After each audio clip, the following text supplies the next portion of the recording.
Betting, the final frontier. These are the voyages of the Bet with the Best podcast.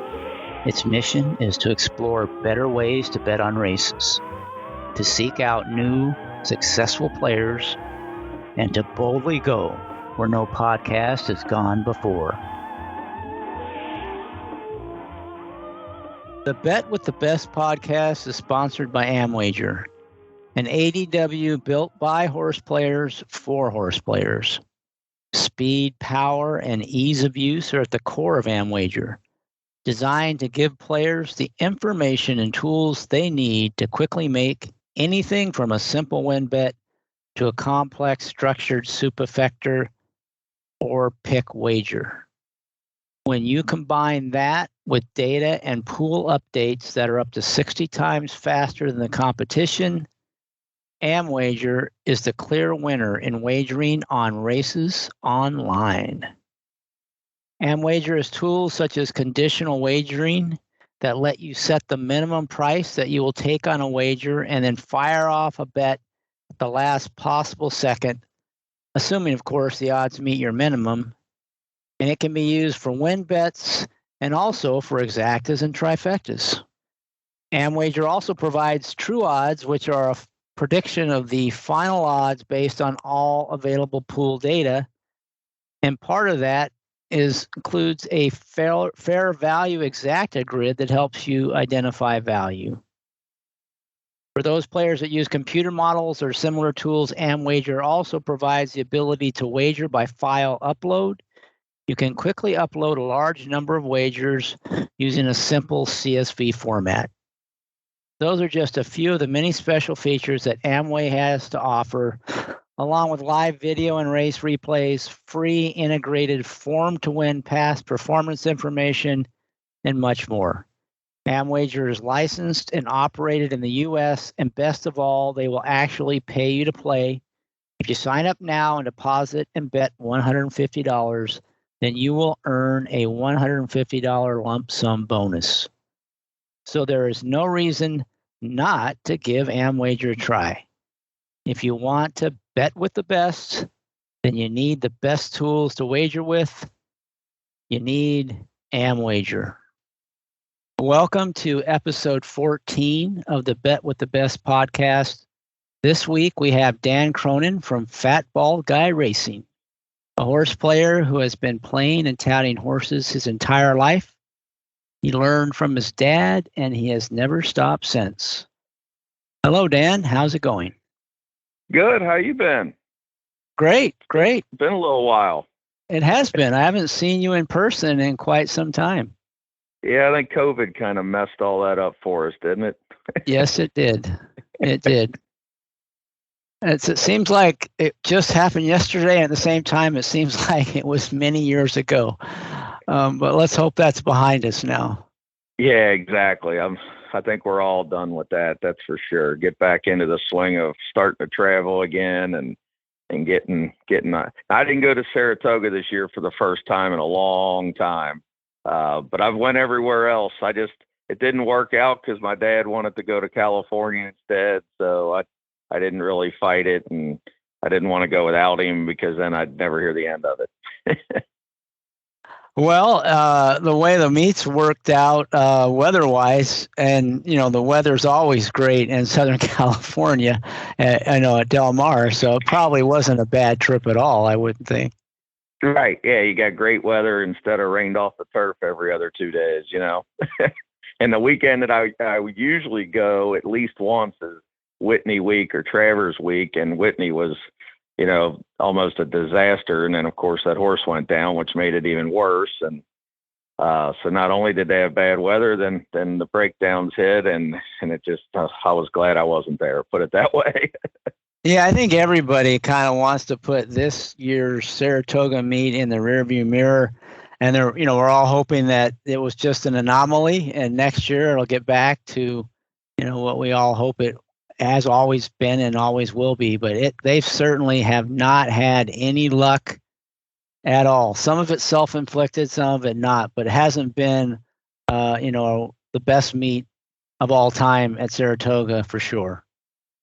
Yeah, I agree with that. And I agree with the part of it's self-inflicted. I don't believe that it has anything to do with the track. I didn't believe it at Churchill. I think it has to do with a lot of the things that are being implemented behind the scenes. And, I'm privy to some of it because I do talk to a lot of grooms. I talk to a lot of exercise riders. I talk to a lot of assistant trainers, some trainers, and a lot of the things that the public don't know that are going on behind the scenes with taking away not only stuff that they don't want them to have, but taking away therapeutic drugs is just not a good thing. And they've got to adjust that. They have to. And I really believe it's having a lot to do with some of these breakdowns. You can't just all of a sudden take away everything or almost everything and then expect nothing to happen. And I think it's unfortunately happened, and it's happened on the biggest stage. Now, I will say this. New York Thunder cannot be the poster child for any of that. Everybody involved knew that horse had issues. You follow racing like I do. It got to be a running joke when I would read the racing form, when I would see turf sprints or a sprint and him entered, I'd just scratch him out knowing that he was going to be scratched. So we can't pretend that all of a sudden, because he broke down in a heartbreaking fashion, we didn't know throughout the last year and a half that there was something going on with that horse. There was problems, there was issues. I'm not saying they, didn't think they had him right when they put him in the gate, but there was a history there, and everybody knew it. And the vet docs, they know it. He'd been scratched by the vet, I think 3 times in the last 3 or 4 months, different vets, not always the same vet either. So, there was issues there. So he can't be the poster child for change. He just can't be. But, the other ones, I feel terrible. And yes, they didn't deserve any of that. And especially Maple Leaf Mel, when that was just absolutely horrible. At least that's my opinion. Well, I don't know how we got on such a downer topic to start the things off. So we're gonna switch topics right away. And I like, you've listened to the pod, so you know that I like to start things off with what I call the Horseplayer Origin story. And this is where you get a chance to kind of tell us how you got involved in the game. You've already given us a hint in the intro, but how that evolved to where you are today. So why don't you take it away and kind of share with us your Horseplayer Origin story? Well, since the day I was born, basically, my dad was a school teacher. And then in the summers, the normal thing for school teachers back then was they worked at River Downs or Turfway Park. Around here was River Downs, being in the Cincinnati area, because River Downs ran in the summer, and it was the perfect summer job for school teachers because nobody made enough money teaching school back then to be able to feed their families. So my dad started off as an usher. And so he had all the VIP boxes. So all the trainers and owners would always come in, and, I would go with him all the time and got to know all the good trainers and the good owners down at River Downs, and got all our little tips on all the 2-year-olds and all that kind of stuff. And then eventually he had moved up to, he was the $50 minimum mutual clerk for years. And I would watch him mark programs for people every day and watch people give him $1, $2, $3, whatever. I watch people come up constantly and throw money in the window and say, "Get me a winner, punch something for me, Mr. Cronin, I need help." They wouldn't even, they'd throw $100 in 1982, which, that's what, 1,000 now, and wouldn't even have a horse, would just say, "Punch something for me." So I grew up around that. I watched that. I learned from that. And I was reading the daily racing form on my dad's lap at 4, 5, 6 years old. We would go down, the forms would come out, and they were about 5, 10 minutes from our house. We'd tell my mom we were leaving, and, she's in bed. Hey, we're going to get the form. We'd go get the form. We'd come back, and I'd sit on my dad's lap while I fell asleep reading the racing form. So, that was a normal thing for myself and my younger brother that, by the time we got to high school, every teacher at my high school would walk up and down the halls as River Downs was getting going in April and say, who you like, who you like, who you like. And the teacher would turn their head and let me read the racing form while I was in study hall. So, I mean, it was like a normal thing, and nobody flinched. And you think about that today, and you're like, God, I can't believe a teacher would let a student read the daily racing form in study hall. But it was just known. You know, if you're going down this weekend to River Downs, ask Dan who he likes. You know, go find his dad, see who he likes. You know, and that just kind of evolved from there to where, you know, all through college, the same thing happened. You'll love the name of this track, Paducah Downs or Bluegrass Downs. That was about an hour and a half from my college, where I went to play basketball. It's called Bethel College in McKenzie, Tennessee. You know, we would shoot up there all the time. I'd beg guys to take me up there on the weekends when we weren't practicing, and so it just was always part of my life. It just never really changed. And then, oh gosh, I guess it's been 9-10 years now. After, you know, doing mortgages for years and making a good living, that I was down at Keeneland one day, and I considered him a kid, because, I mean, I'm 53, so I'd have been 43, 44 at the time. You know, he probably 21, 22, come walking up to me, and he goes, "Why don't you sell your picks?"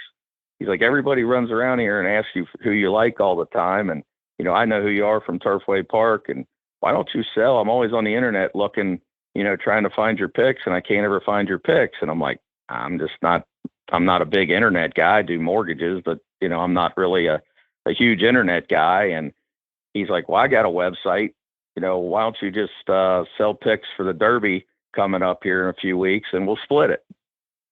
So I was like, well, I guess, you know, we'll try it, see what happens. And I never dreamed the check that he cut me a few weeks later. I just stared at it for about an hour sitting in my living room, like, there's no way that this many people are willing to fork over this kind of money.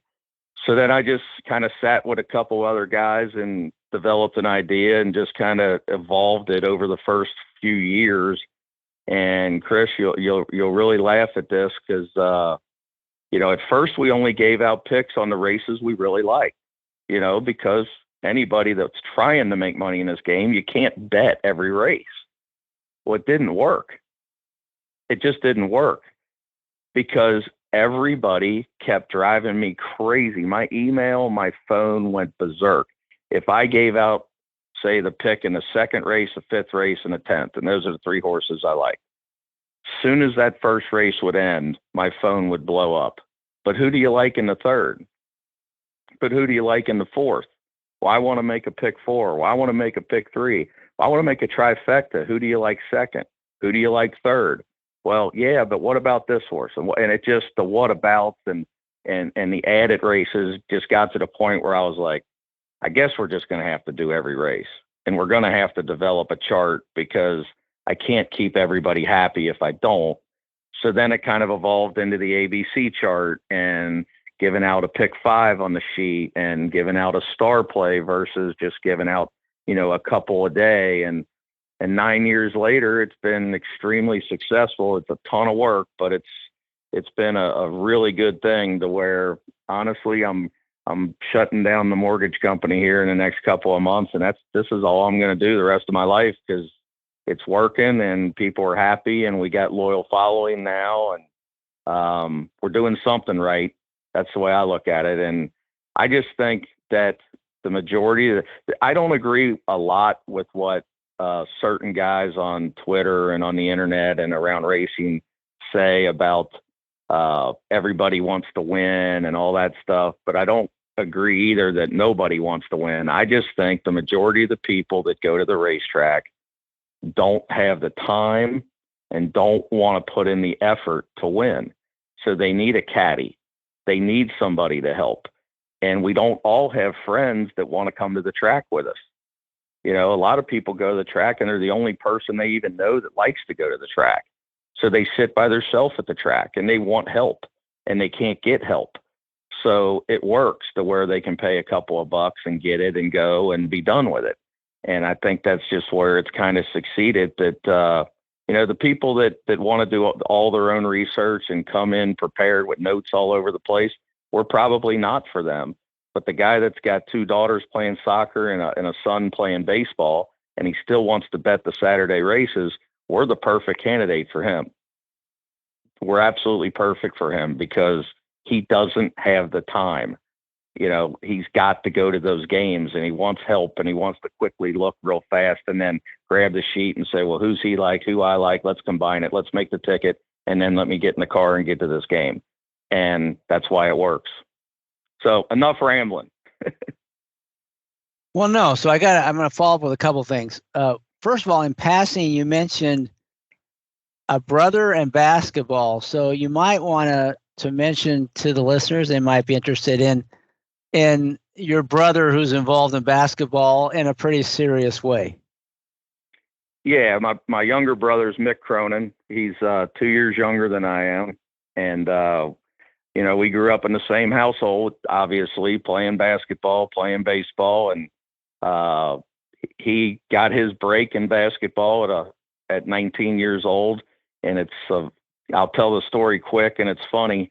My dad was mad at him because he wouldn't get a job, and he was kind of half taking classes at UC and half fooling around like a lot of 19-year-olds do. And I was off at school playing basketball, and he made him go to a baseball game with him to scout a kid at Woodward High School, and said, you're not sitting on this couch. I'm sick of hearing your mom scream that, you know, you're being lazy and you're not doing anything.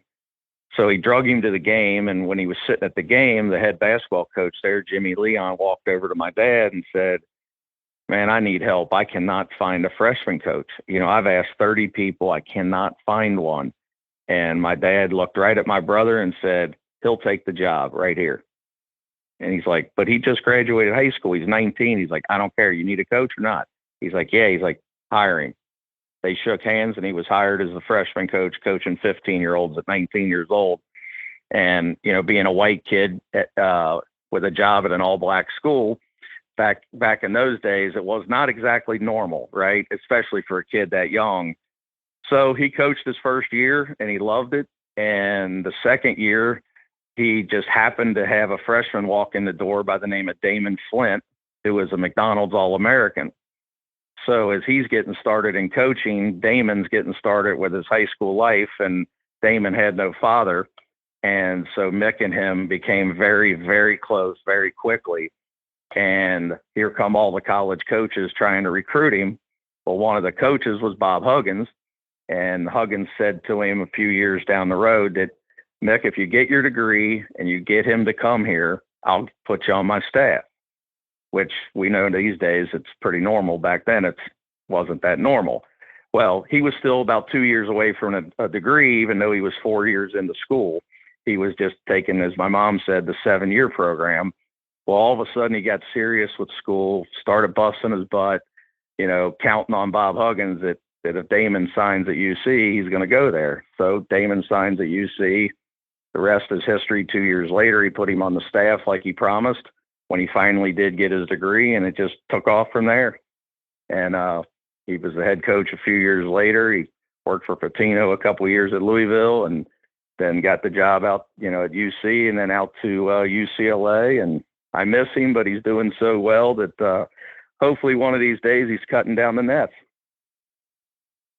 Yeah, I won't hold it against being an Arizona Wildcat alum and avid fan. I won't hold against you that your brother coaches UCLA. Now, if your brother was Reggie Miller, I probably wouldn't invite you on the show. But but well, no, funny, your brother's a great coach. He's done great things at UCLA. Yeah, him and Sean Miller are actually very close friends now. Now Sean's back here at Xavier. It was funny when he got the job. He called me up and he said, you want to come to any games? And I said, Sean, I'll be honest with you. I'll root for you behind the scenes, but I can't go to Xavier games. I'm a Cincinnati Bearcat for 30 years. I can't wear musky blue sitting behind that bench. So we'll just sit in the house and root for you and just be happy that way. And we both got a big laugh out of it. But yeah, Sean Miller's a great coach. And of course, the guy they got out there now at Arizona is one hell of a coach too. So you're in good hands. Yeah. Unfortunately, one of the best basketball rivalries, college rivalries there is a little bit in jeopardy with all this realignment stuff, but we won't get into that here. Yeah, I don't. We could talk about that for days, but just know that none of the coaches like it either. Yeah, I can imagine the travel is going to be horrendous. But anyway, let's not get into basketball. I'm sorry about the sidetrack for those of you who aren't basketball fans, but I thought you might be interested if you are. And your brother, I've met him at the track. In fact, I saw him at the Derby one year. So I know he's a racing fan as well. Yes, he's owned horses for quite a long time, and he owns part owns Henry Q. That's a pretty decent 3-year-old now. He got a bad break with Wilson Q. He won the one of the hottest races at Churchill, 2-year-old, and then he got hurt, so he's done. But yeah, he's part of the Del Mar group with Chip Kelly and the hockey player. I always forget his first name. I think it's Eric Johnson. He used to play for the Avalanche. But they're all buddies, and they all threw some money together. And so it's called the Del Mar Racing Club out there. And so they've got 6 or 7 horses with Doug O'Neill out there. That sounds like fun. So anyway, let's move on. And let's talk a little bit now about, you're now pretty much full-time developing selections using your handicapping approach. So let's talk about what your handicapping approach is. What are the main tools you use? Sure. What was it that makes you different than, or gives you an edge over the other players? How do you get there? Yeah, I think the number one thing is I stick to my guns. When I like a horse, I sometimes wish I even did it more, is I fire on that horse. Now, it may be that he's a favorite and I have to bet a pick 3 or a pick 4 to get value. It may be if they're 3-1, I'll just bet straight on them. I don't mind betting on a 5-2 or 3-1. I just did it with Brightwork. I just bet with both hands to get out for the weekend on Brightwork here that just win the spin away. There's certain things I look for before I fire. I love dirt sprints. I love dirt sprints where I got a tactical speed horse on the outside. I do not, if I like a horse on the rail, I rarely bet on them. I hate the rail. I don't care what those stats say. I know what my luck is. And when I bet on a 1-hole, they get left every time. They get in trouble every time. So I'm looking for favorites that are on the rail or in the 1 or 2 hole, that my horse is in the 7 or 8 hole. And I'm tactical, and I think I'm going to get the best trip. I really look for that. I'm a big formulator guy. I do like the rag sheets sometimes on certain races. I like rag sheets in higher quality races. I'm talking stakes races. I'll look at the rag sheets on those. I don't really care about them in claiming races. But if it's a graded stake like today, I looked at it for Brightwork just to reassure myself that what I was looking at was accurate. And I knew that Ways and Means was going to have to run another really, really good race to beat me, because I knew what number my horse was going to run. I'm a huge numbers guy. I don't know if as many players are like me with that. If I think a horse ran great and I make notes, I'm a big notes guy. I got all kinds of notes in my computer system. And then the number comes back light, I'll get off that horse right away. I think the numbers most of the time are smarter than me. So a lot of 2-year-olds will look really good and the number will come back a 60. And you're like, wow, how'd that horse only run a 60? And then another horse won't look as good and the number will come back 80. Well, that's a lot of lengths. And so to me, I'm not betting on that 60 running against that 80. I'm just not. So I really dig into the formulator. I'm a big DRF formulator guy. I dig through stats all the time. And then so I would consider myself first a class handicapper, a figures handicapper, and then a trip handicapper. And then I try to be selective in who I'm going to fire on. When I go to the track, I have a plan the night before. Some guys will say, why are you always preparing 2 days ahead of time? I'm like, well, that's just how I do it. When the Saturday card comes out on Wednesday night, I'm already looking at it. Wednesday at 10 o'clock, I'm sitting there digging through it. By Thursday afternoon, I usually know, and you got to change and adjust, but I usually know the 1 or 2 or 3 horses that I'm going to fire on before I even think about going to breakfast and heading to the racetrack. I'm not one of those guys that goes with $300 in my pocket and I'm going to bet 50 on every single race. I just don't do that. I'm an action guy too, though. So when I do go, I usually just hand my dad 100 or 200 and say, here, make us some pick fives. Here's my opinion on my sheet. Just make us some plays and keep me happy to where I know I've got something going. And then my real money's in my pocket or in my computer to where I'm going to fire on one or two horses that day. And I always say to everybody, if you're going to go to the track and you have a best bet and he wins, you can't let yourself lose on that day. You just can't. I don't care if the horse is 6-5 or 8-1. I mean, if your number one opinion of the day wins, you can't jack around in the other races and blow all your money. I can't tell you how many times I've been like on a Derby day or an Oaks day where we'll get to the 7th race on the card and buddies of mine will look at me and go, I'm broke. Can I borrow 100? And I'm like, how are you broke? I told you the best bet of the day is in the 11th race. What are you doing? Well, we're here and, I just needed some action. And I'm like, I just shake my head. I'm like, oh my God, what are you thinking? And I know it's hard sometimes. I mean, a couple of years ago when we knew that Strobe couldn't lose if he ran around backwards in the last race on the card on Derby Day, it was really hard to sit there all day long with a pocket full of money waiting to figure out how I'm going to get the Strobe. And that was the whole philosophy of the day. Get the Strobe and don't lose. And that's all I did the whole day. And it's hard. But the only chance you got in this game is you got to attack your opinion. And you can't be scared of your opinion. If your opinion is not what some pundit on television says, I've got stats, and I don't show them to people, and you probably have heard this through the grapevine, and I've got stats on pretty much everybody that's on television and pretty much everybody that's on any kind of feed.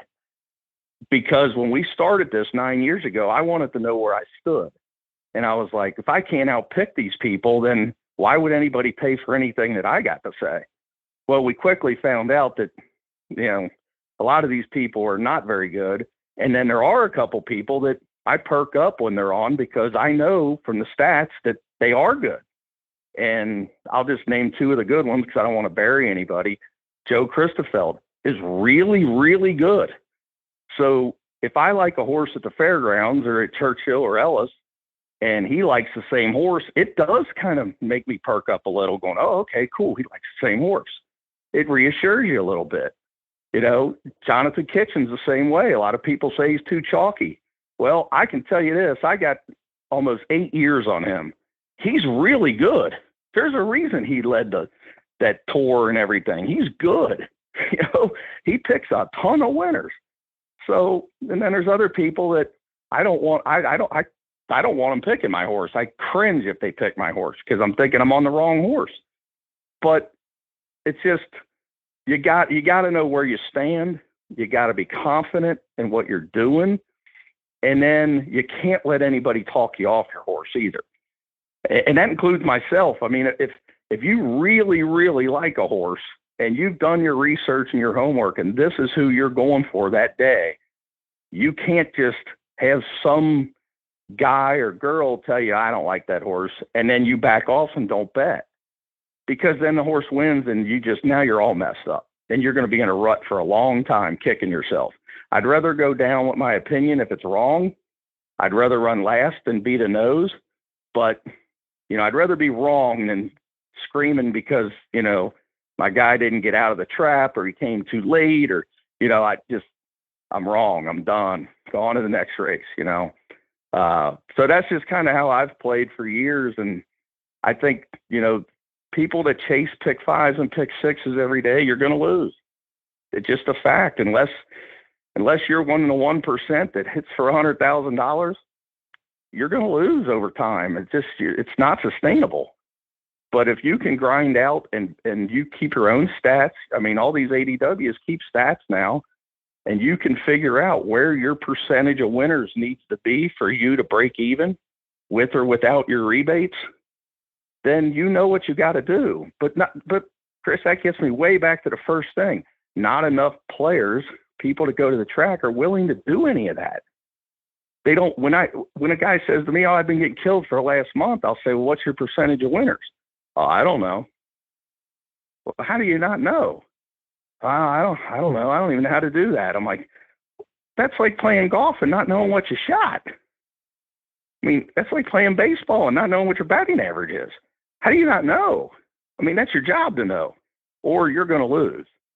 So, I mean, I'm a fanatic about stats, and I keep stats on all my guys that work for me, and I keep my own stats. I keep ROI, even though I think it's irrelevant. And I've had that discussion with many people over the years. I think a tout's ROI is absolutely irrelevant. And here's my example. And I'm not going to say who he is. If you go 1 for 20 over a 2-day card at Kentucky Downs, and the horse you went 1 for 20 on won and paid $50, your ROI is positive, right? But you just broke everybody that bought your picks. You just broke every single person, because by the time that horse won, they're 0 for 12, 0 for 13, 0 for 14. They've already stopped listening to you. They've already walked away. They've already crumbled the sheet up, threw it down, and said, "You stink." You break people doing that. You got to pick winners. It's different than betting when you sell picks. You got to pick winners. You have to. You got to keep people in action.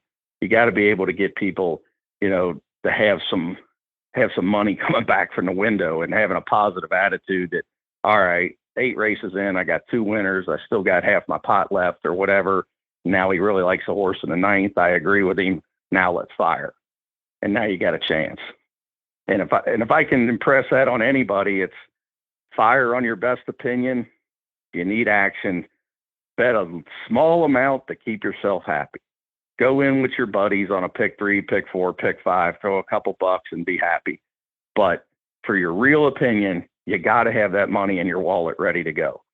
And you got to be willing to do it when it comes. That's just my opinion. So let's talk about that. Your approach early on was, and still is, for your own betting. You might do a little bit of play for action, but you try to focus in on a couple of horses that you really like. So talk to us about how you narrow down and identify, what makes you decide this is a horse I want to fire on. I try to stay away from certain races like Nana 2 Life, for example. I think those are too many wild results. I love maiden races. I love dirt sprints, allowance races and above. I think anybody that does homework, once they've got a racing form and you can kind of get it in your head from replays and following them, that what level they are. And I always compare this to basketball. An 8th grader might look really good in 8th grade. You take that same kid and you put him on a college floor and he's going to get killed. He's going to run off the floor scared. Horses are the same way.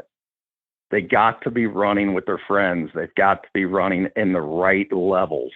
And once a horse has got a form and we know he's a solid allowance horse, for example, then we can start looking to. Linda Rice is a great example of this. She is absolutely phenomenal at putting her horses where they belong. So that if it's a Linda Rice horse and she's dropping them just a little bit, she's putting them where she thinks they can win. Maggie Moss is the same way as an owner. She's putting them where they can win. She's not just trying to collect paychecks from owners. Linda doesn't do that. She's trying to win. So you can really get behind certain trainers, certain riders. I love betting good riders. I hate betting bad riders.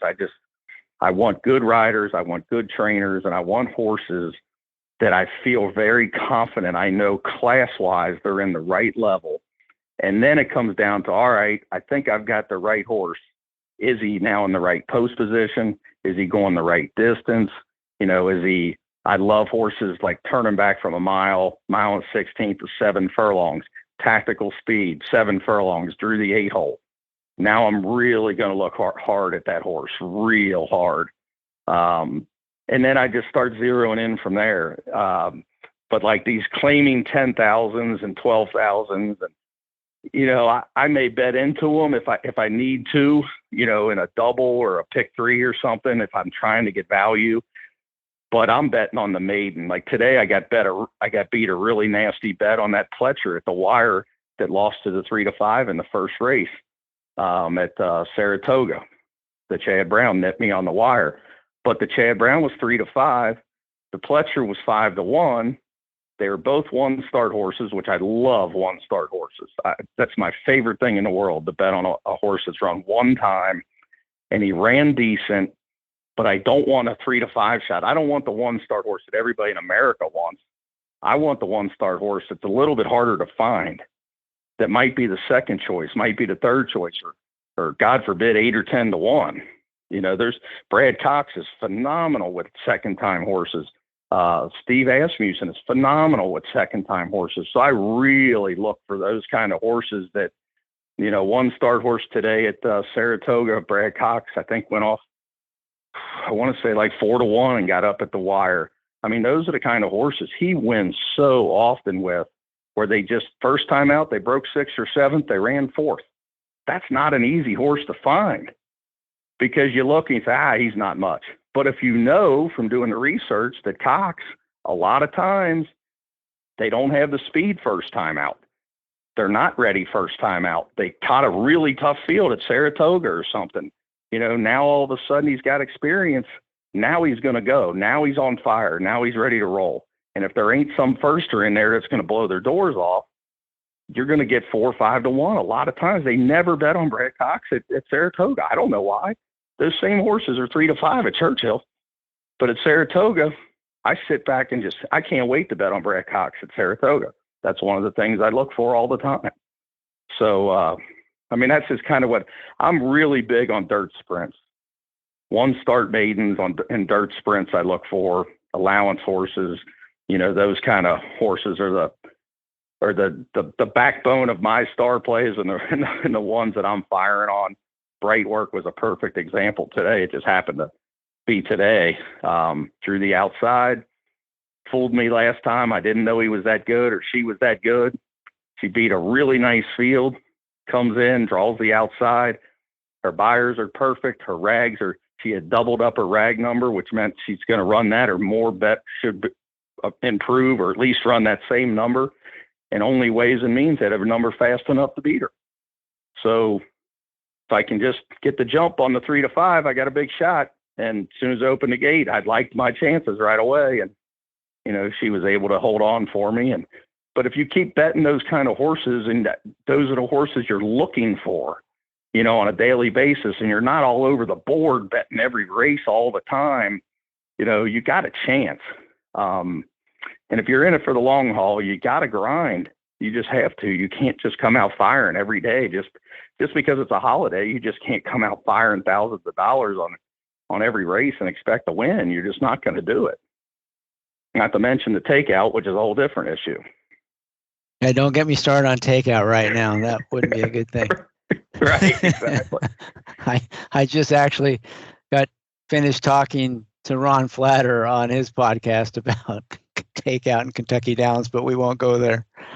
If you want to hear about my opinions there, just follow me on Twitter or listen to Ron's podcast next week. There you go. So it sounds like part of your betting is race selection. You have certain kinds of races you look for. You said kind of the better horses and dirt sprints. That's where you really focus. And then you're looking for certain kinds of horses in those races. In maiden races, you like the horses that have, you know, they're making their second start. In any kind of race, you're looking for tactical speed, drawing outside, things like that. And then when you find a horse like that, and you say, this is a horse I really want to fire on, you know, how do you decide what pools you're going to attack? And, you know, how big of a factor is, you know, the price? And do you set like a fair value on those kind of horses in the win pool? Or how do you kind of decide if you're going to make the bet on a horse you like and in which pools you're going to attack? Yeah, what I try to do is try to put a number on it in my head of, okay, if they ran this race 10 times, how many times is this horse going to win? And then what's his odds going to be? And if I think the horse is going to win 7 out of 10 and he's 2-1, then the math works. You know, unless I think a horse just flat out can't lose, I don't like betting on even money or under. I just don't. There's so much other action out there. I always tell people I can get even money every race at Belterra in 3-horse fields. So if I want to take even money or 3 to 5, I'll just bet on Belterra where I know I'm not going to lose. I'll win 80% of the bets. You know, if I'm going to bet on an even money shot at Saratoga, I think you need your head examined, because just look at this meet, for example, and Keeneland's the same way. They beat these 3 to 5s all the time. Now, that doesn't mean if you like one of them and you really think they're going to win, that you can't make money on them. Then you have to look at the pick 4s and pick 5s and the surrounding races. You know, is there a dirt sprint in the race before? Perfect example was, I'm trying to think of which day that was. They all run together. I think it was Thursday or Friday. There was a horse in the Brad Cox first time starter on the turf. The baby race at Saratoga was the first race, and then the second race was a Todd Pletcher. Looked like he couldn't lose. So I was like, well, I know the horse is going to be 1 to 5. So what am I supposed to do with him? But then I saw that there was a Brad Cox horse that was going to be 10 or 15 to 1 first time out on the turf. And I went, well, why don't I just take a shot there?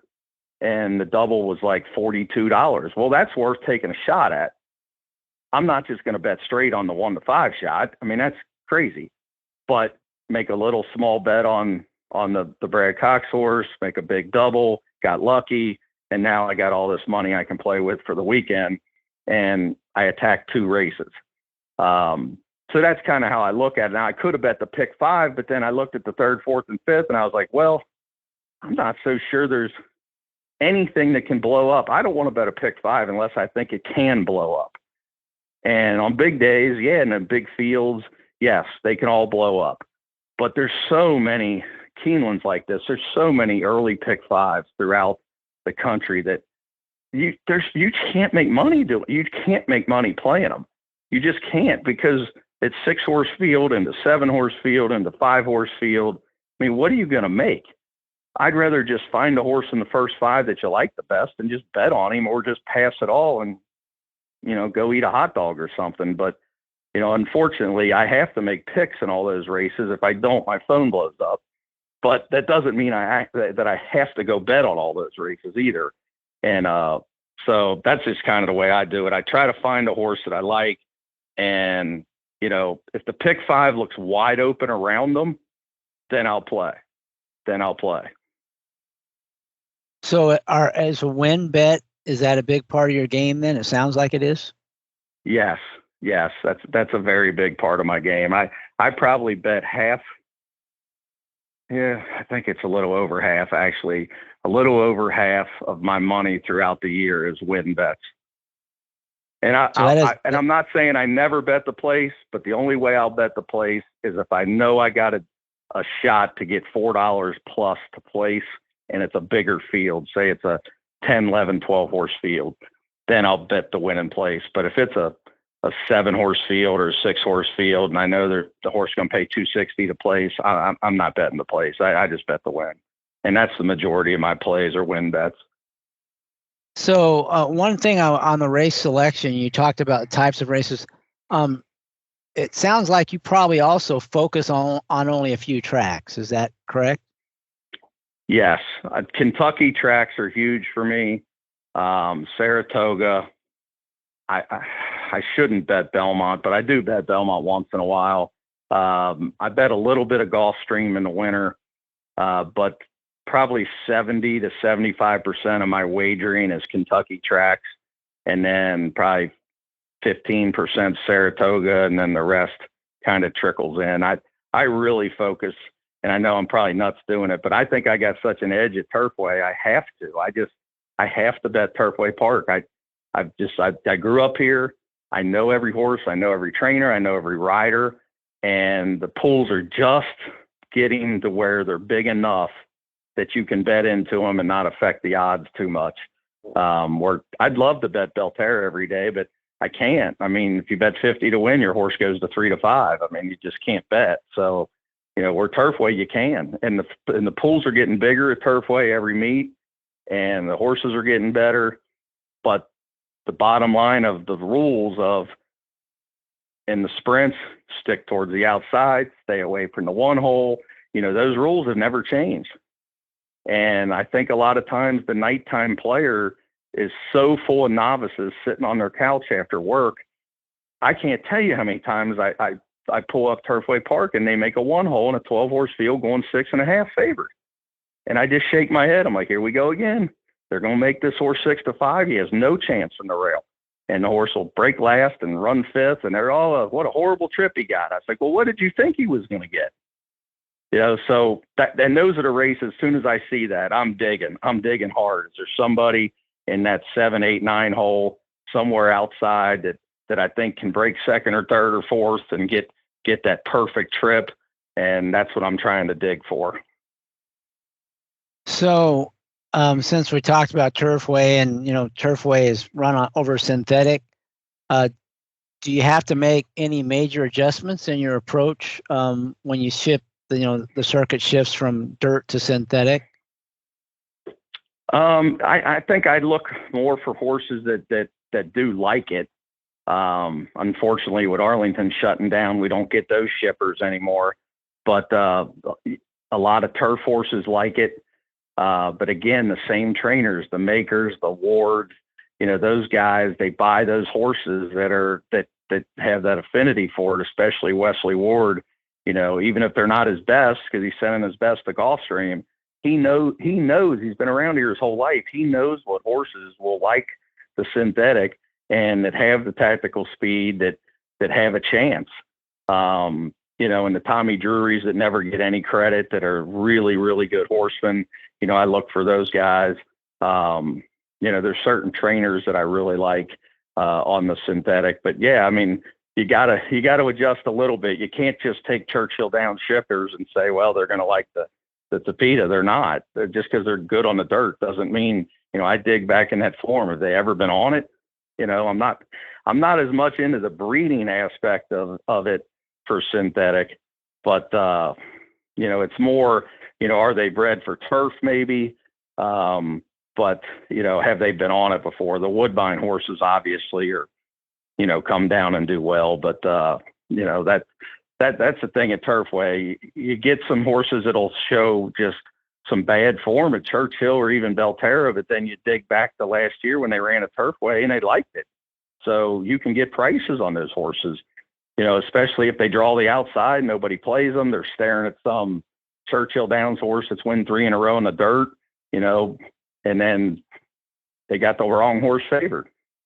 They make a lot of Todd Pletcher horses shipping in stakes races at Turfway favored, and they run up the track because they're dirt horses.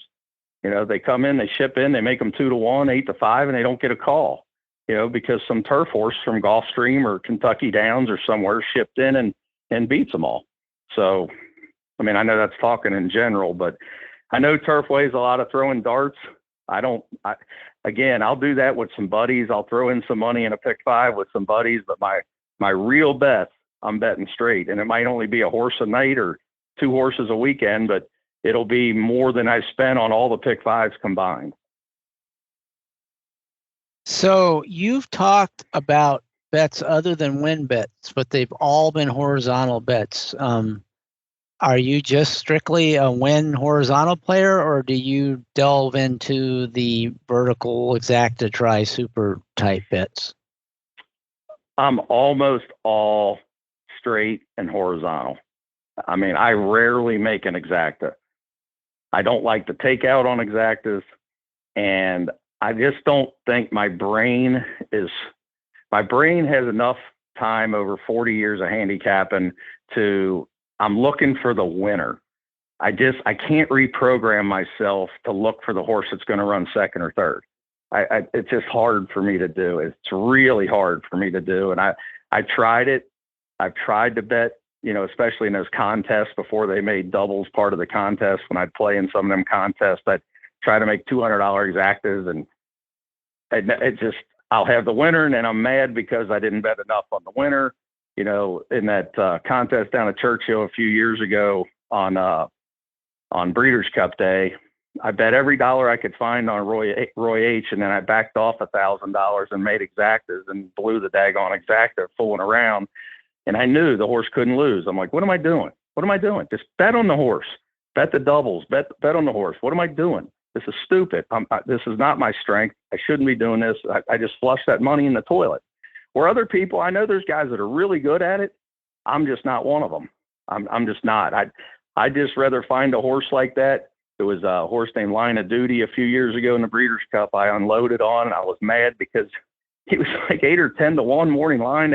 He opened like 3 to 1. I was throwing stuff. I was like, I was going to pay for my whole weekend, my whole trip. I was going to be in the top 10 for sure. And now I got to win 3 more bets because they bet him down. So sometimes you can't control that part of it, right? You think you found a horse and you didn't. So I'll stick with the horizontal plays. And let's say you've got one of these horses you want to bet and you can bet it to win. Do you then you look at the adjacent races and, clearly if there's another horse you really like, you'll probably play that double. But what about, you don't have a strong opinion in those other races? Are you just going to play to win? Does it take another strong opinion in adjacent race to get you into the doubles or pick 3 or whatever? I mean, how do you make that decision to bet beyond just the win? Well, if I can find a horse in one of the adjacent races or a couple horses that I know are going to be prices, they're going to be somewhere in that 5 to 15 to 1 area. And I'm not shooting for the moon, but 5 to 15 to 1 area to where that double could pay 60 to $100. I will absolutely try to fire that double. And yes, I skew it. I know a lot of people get mad about that because I don't put it on the sheet like that because it's just too much trouble. I'll put like, say, the 2 with the 4, 6, 9 and the doubles. Well, the 6 and 9 are both 10 to 1. The 4 may be 2 to 1, maybe 3 to 1. And I don't skew it on there. So guys are like, why don't you skew it? I'm like, that's up to you to do. I'm not doing that for you. You can figure that out. All you got to do is stare at the will pays. And what I usually do is I stare at the will pays and say, I want equal hits. So I may make, a $100 one with the 3 to 1 shot and make a $40 one and a $30 one with the other 2, because I know they're going to be bigger prices and the hits are all going to be about the same. That's the way I always do it. I try to make you basically Dutch it, right? That's what you're saying. You Dutch it so that you're getting the same amount if you hit with any of the 3 in the double. Exactly. And then what I try to do is then bet enough to win that if I blow the double, I at least break even. So I still bet to win. And I know a lot of people don't do that. I mean, if I single a horse in the pick 4 or the pick 5 or something, I'm still betting to win on them, unless they go under even money or something, then I wouldn't. But if he's 8 to 5 or 2 to 1, and I know I can bet, I'm spending 180 in doubles and pick 3s, and I can bet, 150 to win on the horse and pay for my whole bet, I'll go ahead and do that because I'm that confident by my numbers, because I'm staring at my numbers for 20 years. I know when I fire on a horse like this, I'm going to win at 42%. I know that. And it's right on my database. 42% of the time I fire on a horse, the horse wins. So I know that going in. I don't take risk to, and I don't try to inflate the number because I'm fooling myself. I'm not just going to go run around bet on a bunch of 3 to 5 so my number looks better. I mean, that's not helping me. I mean, that's something between me and my computer, I mean, it's not something I'm running around telling everybody about all the time. So it's the number that everybody should have in their head. And I ask that of people all the time. When people sign up with me, what's your win percentage on the horses you bet on? You don't know it. You need to know it. You got to find that out. You got to track that. You have to, because if you're a 22% guy, you got to bet on horses that are 4, 5, 6 to 1. You have to, or you're going to get killed. But if you're a 40% guy, you don't have to do that. You got to know every time you put if your normal bet's $100, you got to know what percentage you're going to hit, or you're going to get killed. Over time, you're just going to get killed. And we all go through win streaks and losing streaks, but I always tell everybody, unless you're really, really bad at this game, you can't get killed if you're betting the majority of your money to win and you're good at it. and you know your percentage, and you know your 26 to 30 to 32%, you add your rebate in there, and you can figure out math-wise what you need to do to make it to where you're not getting killed. You may not be winning, but you're not getting killed. Or if you run around spending $300-$400 every day betting pick fours and pick fives, I mean, you could be down $30,000 in 1 year and not even bet that much money. Because if you don't have a big hit, you have no chance. I mean, I know guys that bet pick fives every day, and I'm like, how do you guys survive? Well, because they're millionaires and they're retired and they don't care. They're just firing their couple $100 to have fun, and they don't care if they lose every day. Well, I do care. I'm not a multimillionaire. I'm trying to win.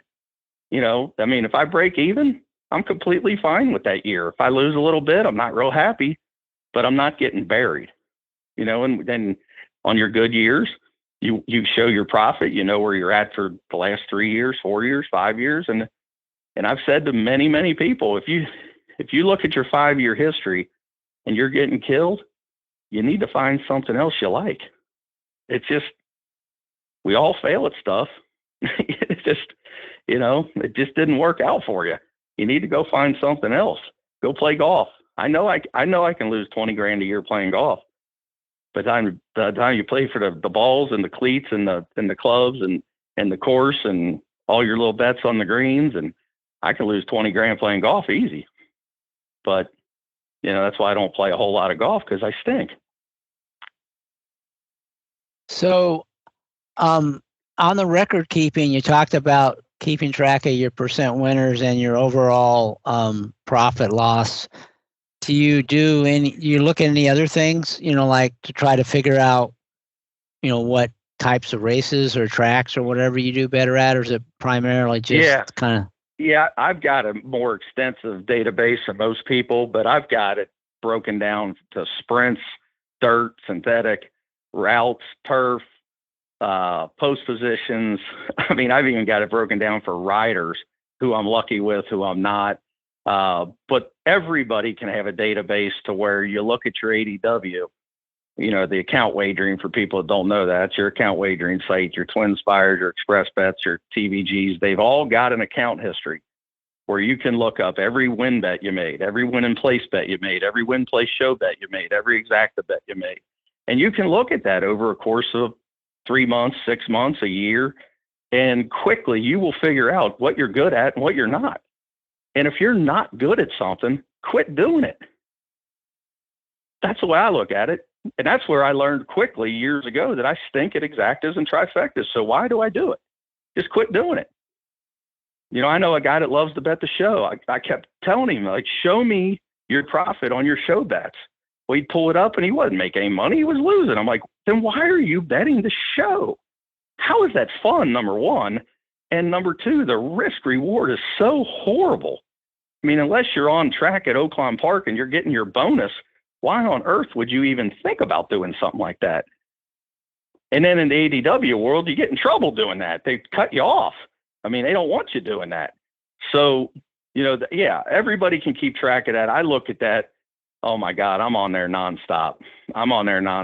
Because, there was a long time I thought, man, I'm really good at pick fours. I am really good at pick fours. And then I started keeping track of it. I'm like, man, I'm not that good at pick fours. I thought I was better than this. Man, maybe I just haven't had a hit in a while. And then the longer I looked at it, the more I'm not very good at this. But then I was like, man, I'm way better than I thought at doubles. I'm way better than I thought at win bets. Why don't I do more of this? And you're not gonna break the bank on doubles, but you keep yourself in money. You hit I usually bet $100 and $200 doubles. I mean, you hit for $2-3 grand, it pays for your whole weekend. You don't even have to worry about anything else. You're paid for. You can fire away the rest of the weekend and try to run it up to 10 grand for the weekend. If you're a $20 player, just, make $10 ones and $20 ones and, see where you're at the end of the weekend. I tell my dad this all the time. He goes and he bets these pick fives with his buddy, and they spend $150 to $200 every Friday and Saturday. They bet the early pick five to late pick five. So they're spending about $600 a weekend. And I'm like, you're splitting a 50-cent pick five. See, you're only getting a 25 center. Why are you doing this? When you can take the horse you like, take the same 50 or 60 or 70 bucks, make a $25 double, bet 50 to win on the horse, and I guarantee you over a month, you will win more than if you keep stabbing at them pick fives. And he just won't do it. He just convinced they're set in their ways. They're just there to have fun. They don't care. And that's just what they do. Even though you prove to them in black and white that, oh, Dad, you keyed the horse in the second race. Your top pick win the first race. You'd have just had a nice double if you'd have bet it. And he just says, well, you knock it off. I'm like, well, I'm just trying to help you. But there's certain guys that's why I say a lot of people to go to the track, they don't really care about winning. They're there to have fun, goof around, pass the time. They're older, they're retired, they got money in the bank. You're not going to tell them anything. And that's why the last time I sat down, I don't know if you've ever sat down with any heads of ADWs, but this was just a few years ago. I sat down with one of the biggest big shots of one of the ADWs, and they told me that 97.8% of accounts lose. Now that's scary. 97.8. Yeah, it's ugly. It's not real surprising, but yeah, I mean, it's a tough game and it's been getting tougher. And for a lot of the reasons you said, if you don't have a plan and you don't, you can't find an edge and you can't leverage that edge in an intelligent way, you probably have no chance at all. And like you said, most people aren't willing to put the time and effort in to do that, right? No. Well, 20,000 people go to Keeneland on a Saturday. How many of them do you think have a form and have studied it the night before they walk into the park? You think it's 1 out of 20, maybe? Well, and then how many of those people have any idea how to bet their opinion, even if they've exactly? So you might start at 1 out of 20, and now you're up to 1 out of 200 that even know what they're doing, and then 1 out of 500 that doesn't grab a beer as soon as they walk in. So now they're under the influence. It makes you think, though, how do we not win all the time when that's who we're playing against? Well, unfortunately, but that just tells you how hard it is. Yeah, but unfortunately, a lot of the money's not coming from on track. In fact, most of it's not. So, that's why it's so tough, because the amount of money on track is such a small fraction of the overall pool. Whereas 40 years ago, are killing us. It was 40 years ago, you were just the locals, right? That was it. Yeah, and that's all you're going against. And the more we dive into it, and the more these kids get older with these computers.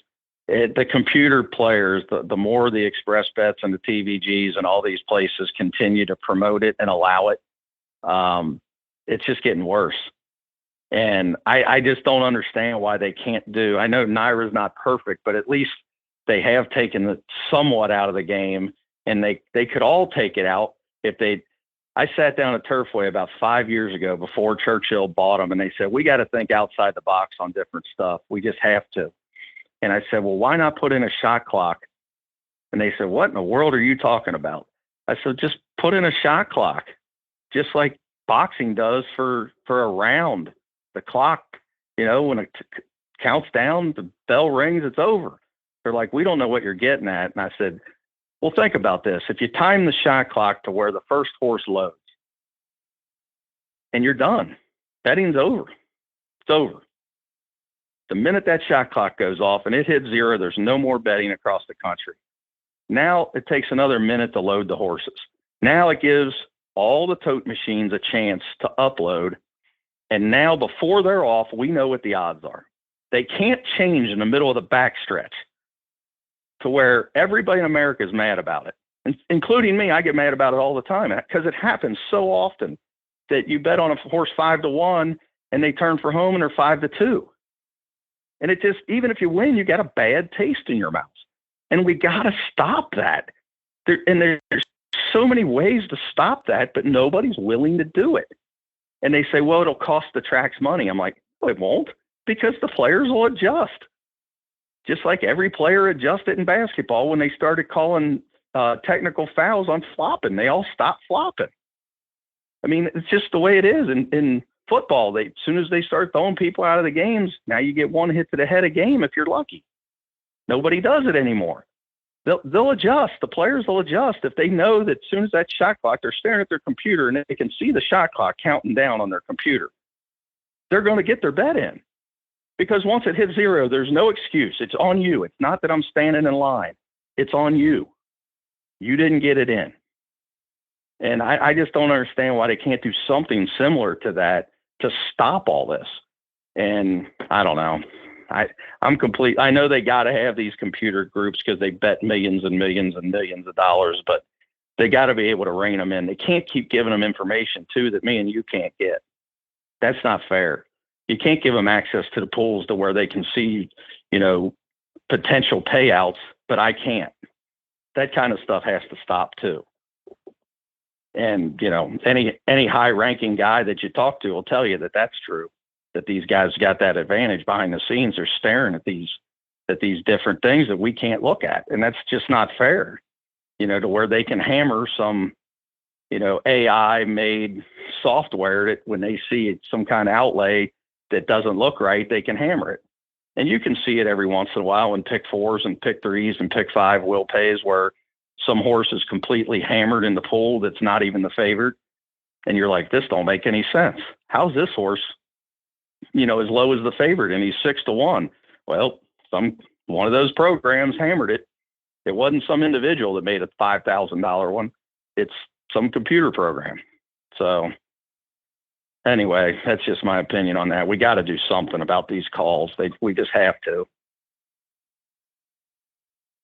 Well, yeah, I mean, they definitely have changed the game, and they definitely have some advantages from a pricing standpoint and from a tote access standpoint that no other players have anything close to. Some of the bigger players may get something close to the pricing, although I would be surprised if it's as good in terms of rebates as the teams get. I think they've negotiated some pretty sweet deals, but it's all secret, and I'm not privy to that. But I mean, certainly, they're a much larger percentage of the pools than they used to be, and they're making it tougher to find an edge and make a profit. So all the things you talked about earlier, being selective about races, only firing on your strongest opinions, and really trying to leverage those when you've got them. That makes all those things that much more important if you want to try to be successful. Yep. And I agree. I mean, rebates I consider myself a bigger player, but I'm nowhere in that. I'm not in the $1 million range, put it that way. I have a decent deal, I think. But even with my rebate, it's still hard to overcome the other guys. And, I can't even imagine betting without a rebate. I mean, I've had one now for about 10 years, and I see guys betting in the windows and stuff, and I ask people all the time that I know bet pretty good, what rebate do you have? You don't want to tell me, you don't have to. And you'd be surprised how many of them will say nothing. And I'm like, well, don't you bet like 100,000 a year? Yeah. And you get nothing? Like, nope. And I just shake my head. I'm like, this poor guy's got no chance. Because we all need every single edge we can possibly get. I mean, there's people out there that scream that PPs should be free. How? I mean, they got to make money. I'm not saying they need to charge $12 a program, but they can't just give everybody everything free. How are they supposed to make any money? I mean, at some point, somebody's got to make money. They don't need to takeout. Don't need to be 24% on pick 6s. That's for sure. But and I know the real reason that they'll never lower takeout is because the bigger players don't want it. Because the bigger players are getting gigantic rebates. And if they cut the takeout, the bigger players get cut. And then their computer systems and all their formulas go out the window because they're all based on, well, if I bet $5 million a year and I'm getting 15% rebate, and now all of a sudden I'm only getting a 4% rebate, well, that throws off my computer program. How am I going to break even to where all my profits in my rebate? I mean, I know a ton of big players that all they're betting for is their rebate. They just want to break even. So if they break even, they make 15% or 12% or something crazy. Well, how is that person going to lobby horse racing and those racetracks to lower the takeout? They're not, because they're cutting their own throat. So that's the trick bag we're in. Me and you want the rebates to be lowered just a little and the takeout to be lowered more, but the bigger players are going to fight it. They're fighting against us. They're in the back room going, no, don't do that. They don't want it. They'd rather bet into a 24% pool because they're getting 16% of it back. And that's why the whole system's so messed up. It's just all messed up. Because your biggest players, your whales are getting so much that they don't want to give it up. And theoretically, if you lower takeout when you lower the rebates, it wouldn't be quite as painful. But you're right. If they're making a net flat profit without rebates, then it would actually benefit them to have a lower takeout and lower rebate. But like you said, most are probably losing money without the rebates, which means if you lower takeout and rebates the same, they're actually going to make less. So You're right. The math doesn't work. And there lies the problem. Yeah. If they were making money without the rebates and they're just making more with the rebates, then they actually would profit more with lower takeout, even if their rebates were reduced accordingly. But like you said, most of them don't even try to do that because they're not trying to get a great ROI. They're trying to make money. And that means they're trying to churn as much as they can and still turn a profit. Right. So, I know guys that are losing 10, 12% on their money and they're still coming out 4 or 5 points ahead. So if they bet 10 million, they make a hell of a living and they're losing money. They're losing $1 million, but they're reading the take typically. They're beating the take, but the rebates are the reason they're profitable, not because they're actually beating the take to the point where they could be profitable. And most of these guys, the computer systems that I've seen at least, are all set up to try to break even. They're not trying to make money. They're not running around saying, well, forget the rebate. Our whole system's to make 10, 20%. No, it's just, if we can just break even and bet 10 million and get with the track and get this great deal and get 14, 15, 16%, look how much money we'd make. Well, even if we lose 10%, we still make 6%. And that's the whole game. Right. Because if they can churn more, bet more races into more pools and more into those pools and sacrifice some ROI, but they're still profitable, they'll make more money over the same period of time. It's not all about ROI. Right. If they didn't have those big rebates, then they would probably tune their systems a little bit differently and be more selective, like you say players need to be who don't have the advantages that they have. And that's really a good point. You do need to try to get to the point where you have a positive ROI given no rebate or smaller rebate, which means you do have to be more selective in what races you play and what pools you play into, and also even how much you bet if you're playing at some of the smaller tracks. You can't get by with losing 5% without the rebates, but making a profit with them. And I don't talk about it a lot with my guys because most of my guys are not big enough players that it affects too much. But I do bring it up sometimes to the few that I know are betting in the 100 to 500,000 range. If Gulfstream's giving you 1% on win, play, show, or 2%, which I know a lot of guys get that 1 or 2% at Gulfstream type tracks, Santa Anita's, and Turfway is going to give you 8. Wouldn't you want to hone in on Turfway? And then they'll say, "Oh God, but the great racing at Gulfstream." I'm like, yeah, but the math doesn't work. Look at your math. It all comes down to what's your win percentage at Gulfstream? How much do you bet? If you're only getting this much of a rebate, you got to win 4 or 5% more to make the same money at Turfway, or like Churchill might be 5 or 6%, or Keeneland's 5 or 6%. Those are all in the the normal areas for people in those betting ranges, to where the guys playing millions of dollars, they might be getting 10 or 12%. Well, they don't have to win as much.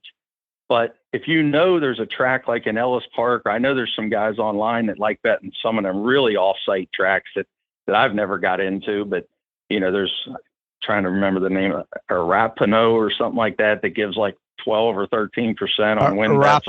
Arapahoe. Yeah, some crazy. Well, I mean, if you can get to where you can be good at that place, obviously it gives you a better chance to win. But that's just another reason why I focus on Churchill, Ellis Park, Turfway. I know I'm getting a decent rebate, and my win percentages are good enough that I know that if I hone in, I can't get killed. Even if in my bad years, I can't get killed.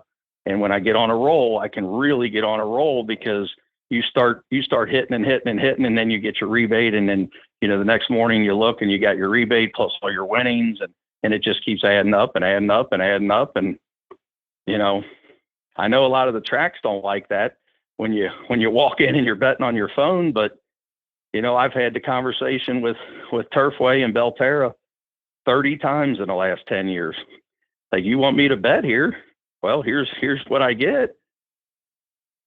Can you come close? I'll be more than happy to sit here and bet through the window. But if you're going to tell me 0 and the ADW is going to tell me 5%, and I'm going to bet $50,000 over the next 3 months, well, that's $2,500 that I'm just handing you. Why would I do that? I maybe it's my mortgage background. I don't know. I just can't feel comfortable doing that. So, I'll show my face, walk around, smile, I have fun, but the bets are going through my computer and my phone most of the time.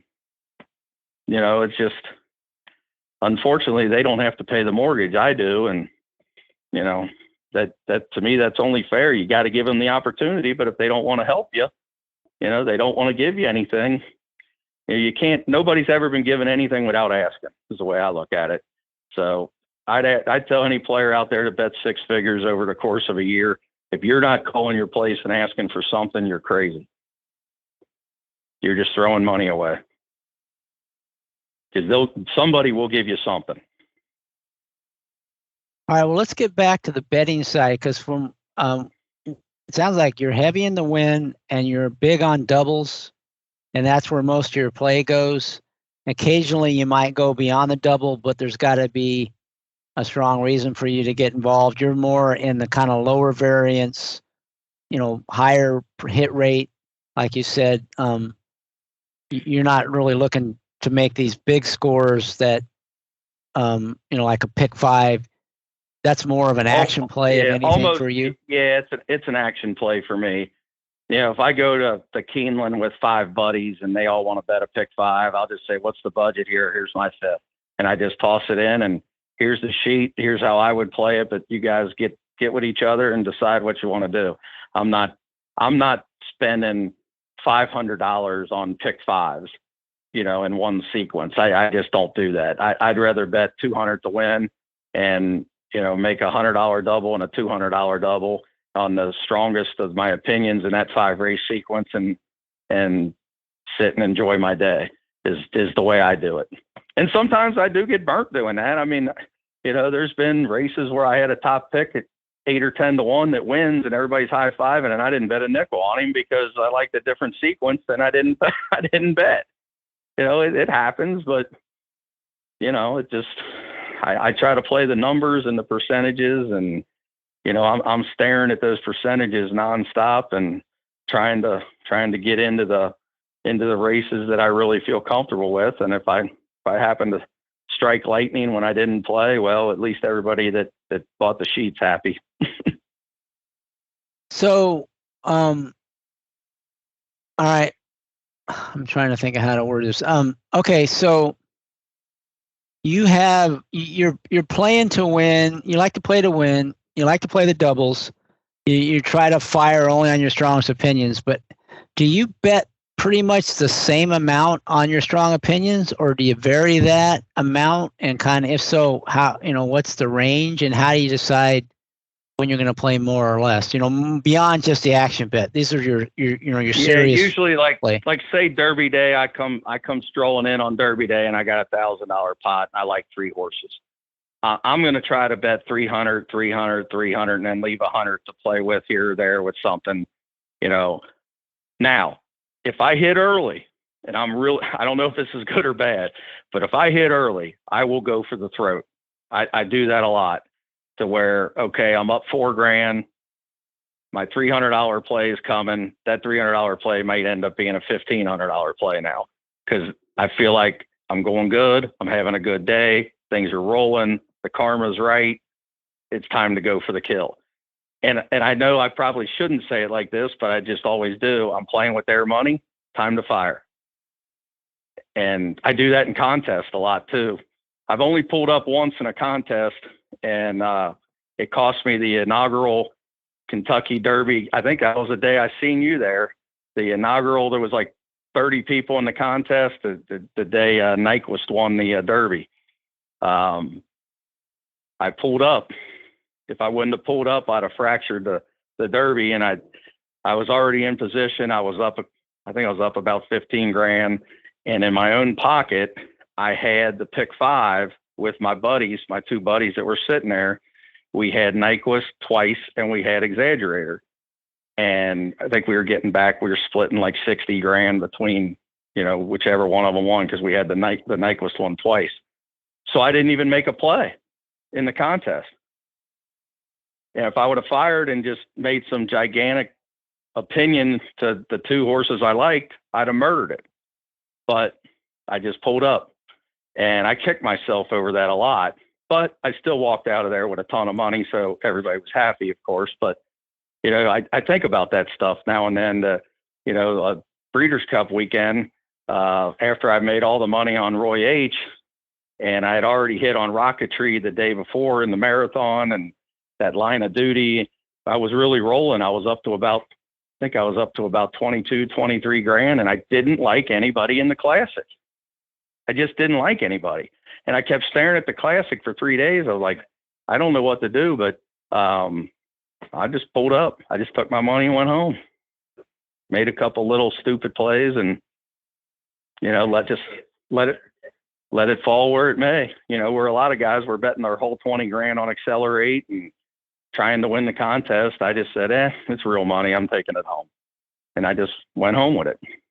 And that's probably why I'm not a great contest player, because I always think of that as it's real money. I was sitting next to Tommy Massis when he made the $4,000 straight exacta found over Golden Horn. And he had 4,000 left. And, there's 2 races left in the contest. And I saw him make it, and I said, Tommy, you're allowed to take that home. And he just started laughing. But that's the way I've always been programmed to think, because I'm a real money player. And I'm thinking, hey, you got 4 grand. You had a great trip, a fun weekend. Take the 4 grand, put in your pocket, and go home. Well, he doesn't think like that. And he ended up winning the contest. I think he hit for $100-something thousand off that exacta. And, I don't usually take those kind of risks in contests when I play. I just, I bet on my strongest opinions. I make the doubles, and if that ain't good enough, it just ain't good enough. And I'm not gonna bet the whole 20 grand on Accelerate. I think I had about 8 or 9 grand at some point in that contest. And who was that? Lee or some? I was trying to beat the big favorite in that mile race at Keeneland that year in 2015. I'm trying to remember who it was. It was the one that we all were laughing because he was ducking the Classic, and he ran in the mile race. He got left at the gate and still won the race.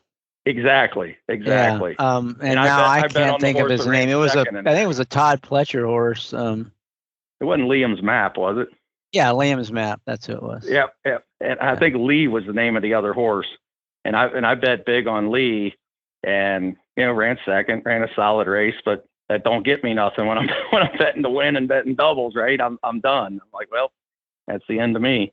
But I just, even in contests, I just try to play like that. I just, I know a lot of guys bet gigantic exactas. I'd rather bet a gigantic double.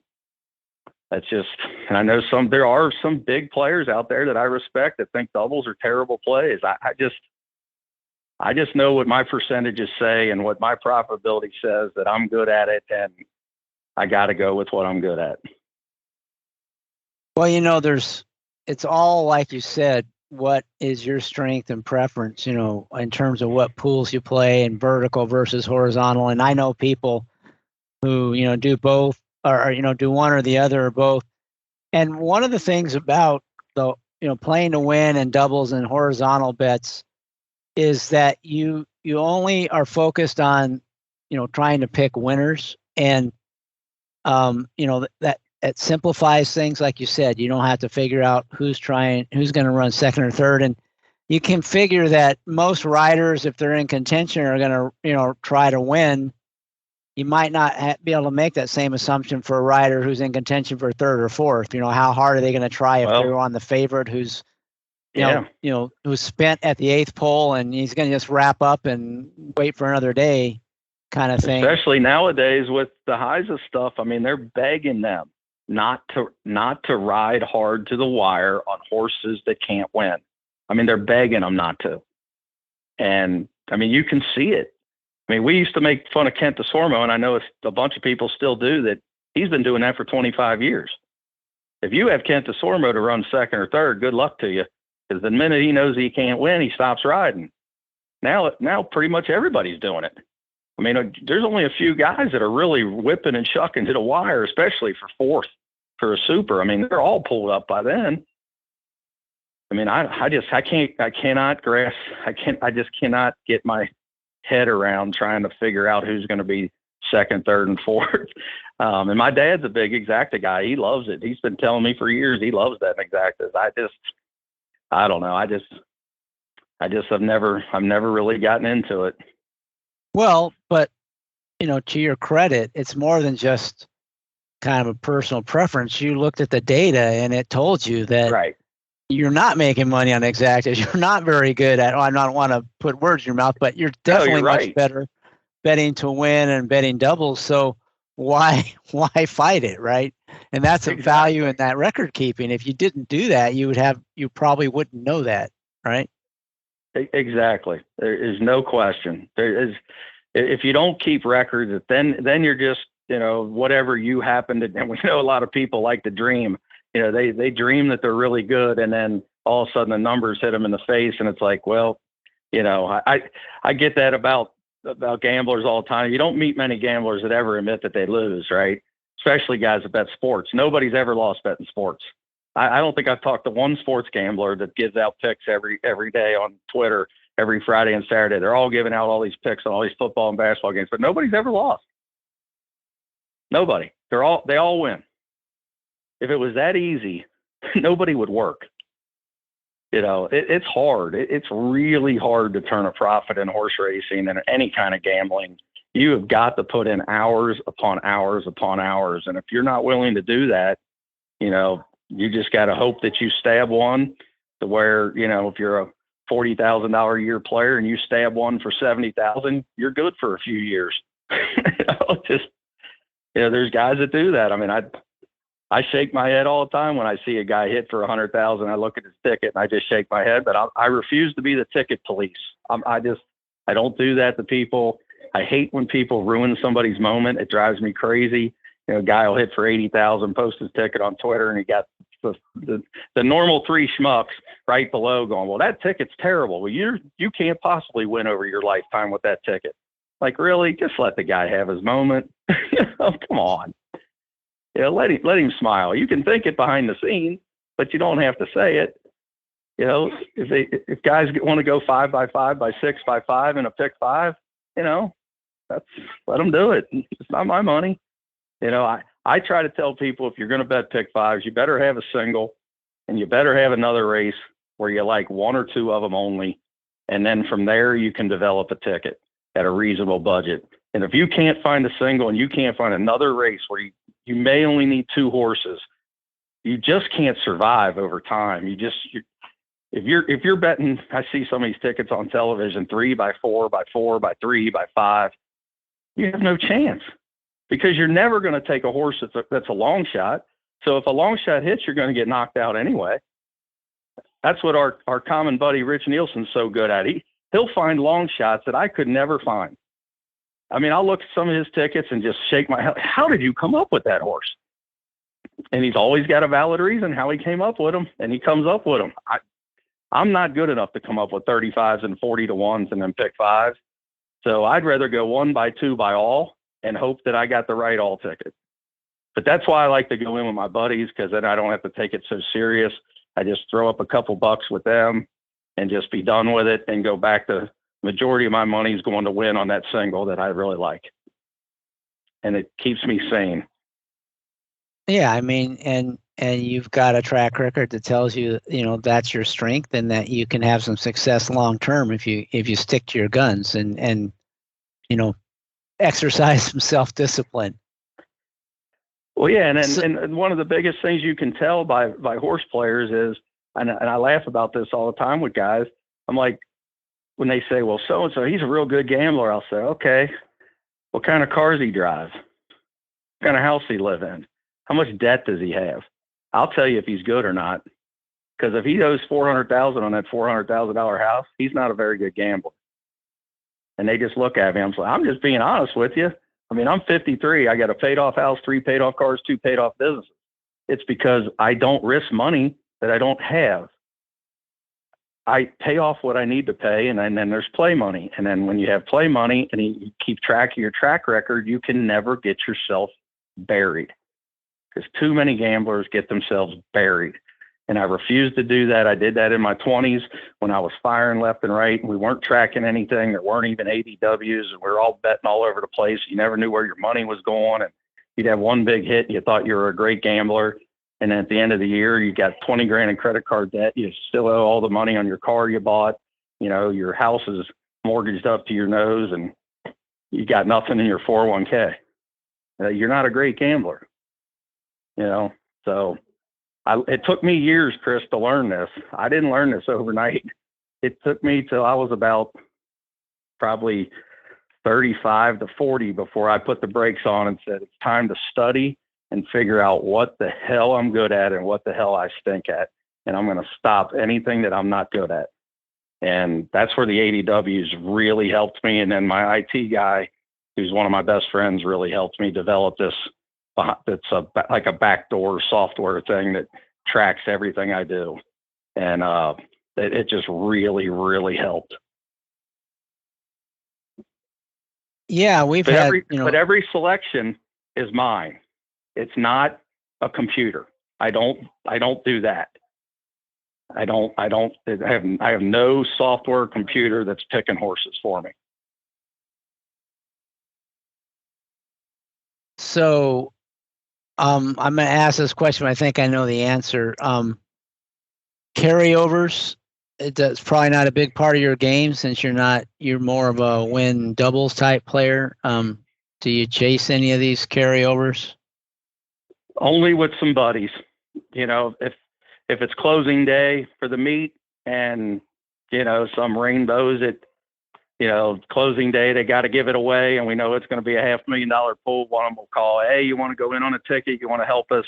Yeah, absolutely. I'll throw 100 or 2 in and, have 6 guys splitting a ticket or something. But as far as me throwing up $700-800 of my own money to chase those things, no, I don't do that. Never. I just don't do it. We mentioned the Derby, the big cards like the Derby and the Breeders' Cup, but even some of the bigger cards like we had Pacific Classic Day at Del Mar this weekend. Do you bet more, target those cards, or are they just another day? Only if I really like a horse, because I know I can't affect the pools. And, I know people laugh about that, but when you're selling picks like at Keeneland, for example, on a normal day, and we'll have 400 sheets out there and probably 1,200 people with my sheet in their hand. If I like a horse 3 to 1 and I put 4 stars next to it, the chances of that horse going off 3 to 1 are slim to none. And I know that. but that's part of the gravy of getting paid, whether the horse wins or not, right? Of selling the sheet, that I don't really care that much if the horse goes to 8-5, but I know in the back of my head, I can't bet a ton because I know the horse is going to go favorite.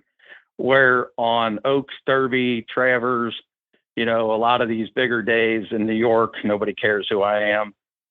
Pacific Classic, nobody cares. I know if I like a horse, the chances that he might stay 4-1 or 5-1 or 3-1 is really good. So yeah, I might bet more knowing that this might be a limited opportunity. There was, I think the name of that filly was American Gal a couple years back in the Humana Distaff on the outside. Jose Ortiz rode. She was like 4 or 5-1 morning line.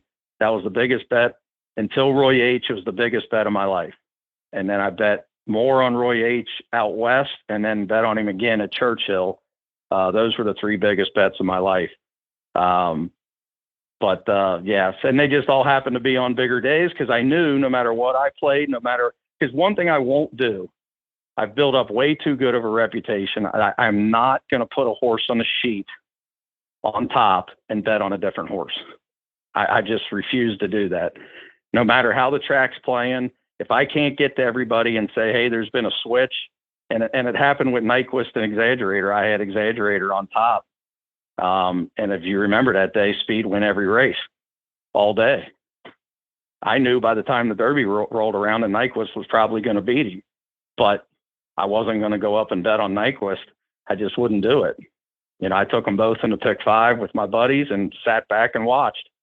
And, I just can't, I just won't do that. I wouldn't be able to sleep at night if I did that. And, it's not fair to anybody that has my sheet in their hand either, that, Dan's got a 4-star play on there and he bet on a different horse. I just won't do that. So you've mentioned Roy H. at least 3 or 4 times, and that was clearly one of your more memorable plays. What was it about him that you liked so much that you would make the biggest bet of your life on him? That day out west, I think my memory's right here. It was at Del Mar, not Santa Anita. I'm pretty sure it was Del Mar. The inside sprinting was horrible.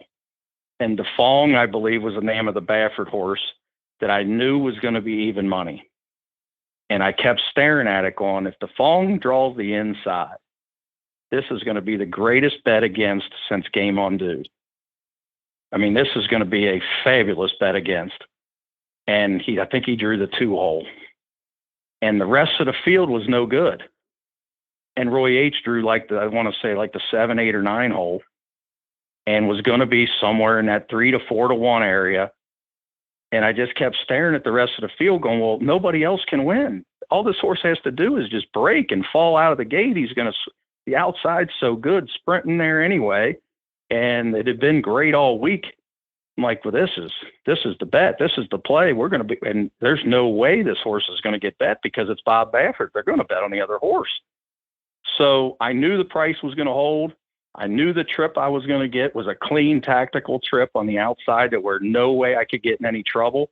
And it was the time to fire. And so I fired with every dollar I could find, and definitely made that trip a fun trip. And then, so then it happened again the following year. I believe the following year was Churchill, if I remember right. He drew the outside again. And then I think if I can't remember the name of the horse, there was another horse in there that I knew they were going to bet on. And I kept looking at the rest of the field going, why? And I know a couple people had said, well, he's not the same horse that year. And I was actually on the Breeders' Cup show with Joe Christofeld and Michelle Yu that morning. And I said, well, here's the deal. Most people in the country don't get the rag sheets. And if you get the rag sheet for that race, his previous tune-up race was actually just as good as the year before. But it didn't look like it on paper. It didn't look like it when you looked at the daily racing form. It looked like he had tailed off a little bit.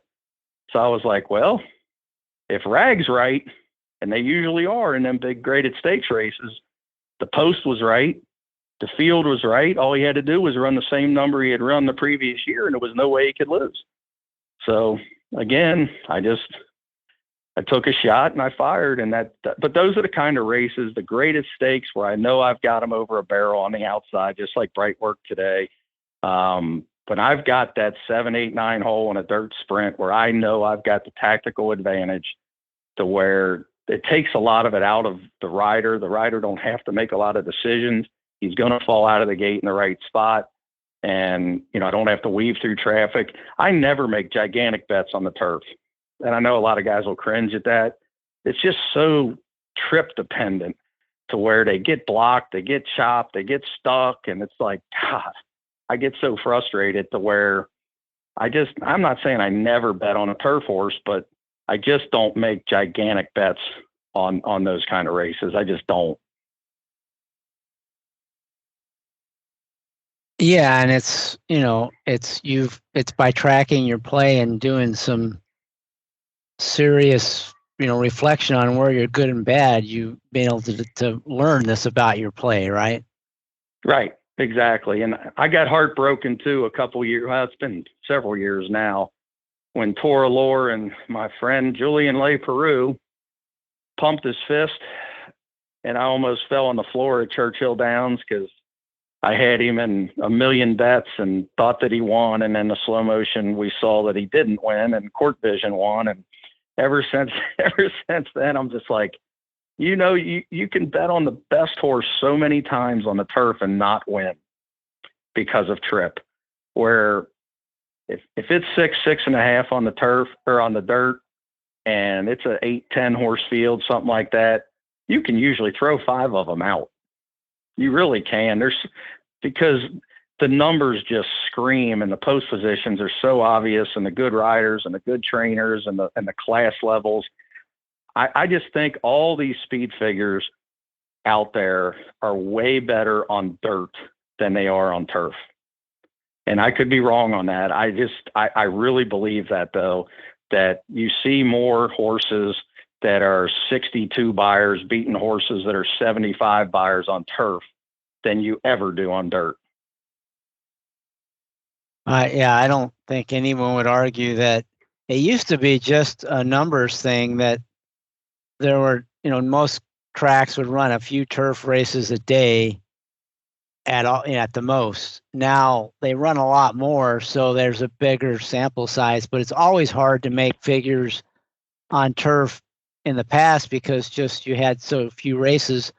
But the other thing that makes it really tough is, like you said, the trip and the pace. I mean, there's so many races where, the pace really dictates final time. And it's really hard to do a speed figure.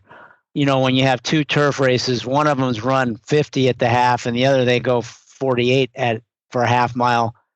I mean, the one where they went 50 at half might have been the grade 1 horses, and they come home in 22 and change, but their final time is slower than the claiming race where they went 48 and change for the half and they staggered home. And, right. From a speed figure standpoint, if you just went off the clock, you might make the claimer faster than the grade 1 horse. And everybody knows that's silly, that if they were in the same race, he never would have won.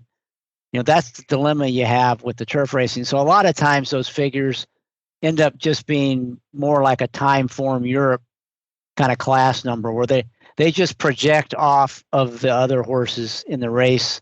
They don't even use the clock, and so you're right. It's when you're working with lightly raced horses where those projections are really difficult, it's easy to make a big miss on a number because you're kind of just guessing.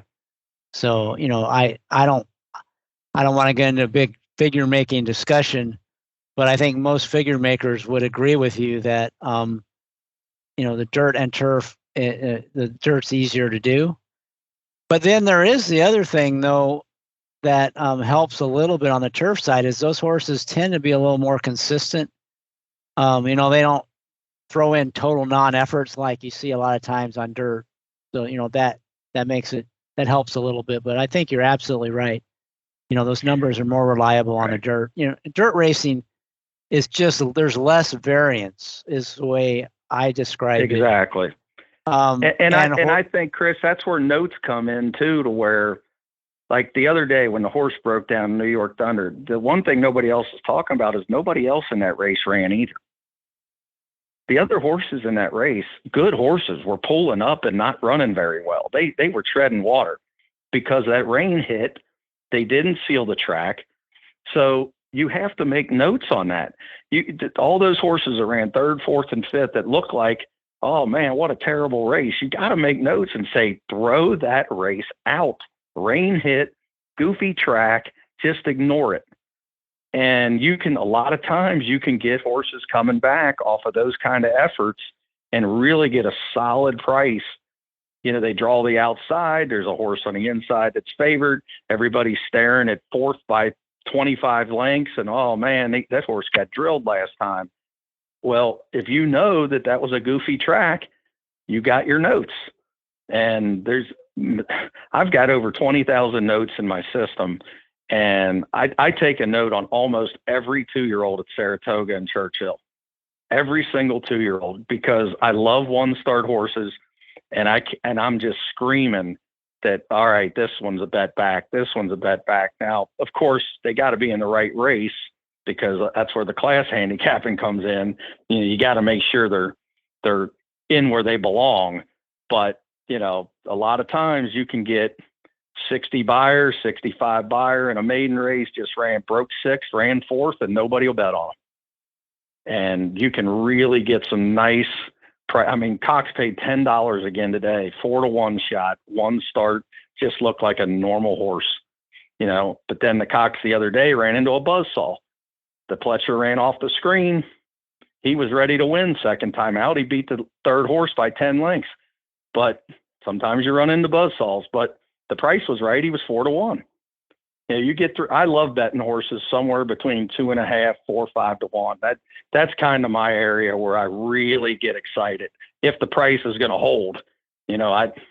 So many times you get excited and you think, okay, I've got them today. I've got this 3-to-1 shot. They're going to make this bad favorite. Then the horse opens up 8-to-5, and there that goes. But that's where to me, I pull back a little bit. Other guys don't do that. I pull back. If they bet my horse down, I pull back. I don't want to hear, well, he's live. To me, that means pull back. I bet more when they're dead. When they say, oh, he's dead on the board, he's 5-to-1. Wonderful. I liked him at 3-to-1. He's 5-to-1. I can't wait to bet on him. I don't care what the public's doing. I don't want my horse getting bet. That does not tell me the horse is live. I can see in the racing form he's live or not. I think I've been doing it long enough that I can stare at a horse and know if he's live. I don't need the board to tell me he's live. Now, if it's a first-time starter, of course you need to know that. But, they're not always right on the they knew horses either, as we know at Saratoga. They bet those first-time starters off the board sometimes, and they don't get a call. So, I'd rather have the second-time out horse that ran a decent race. Just the other day, the brown horse ran first. I think the Cox ran second, and the second coming of Secretariat, the Bill Mott horse that everybody was talking about, ran third. The 2 one-star horses beat his butt. Now, to me, he's a great bet back. The note went in immediately. Ran against 2 one-star horses from the Cox barn and the Brown barn that are really good.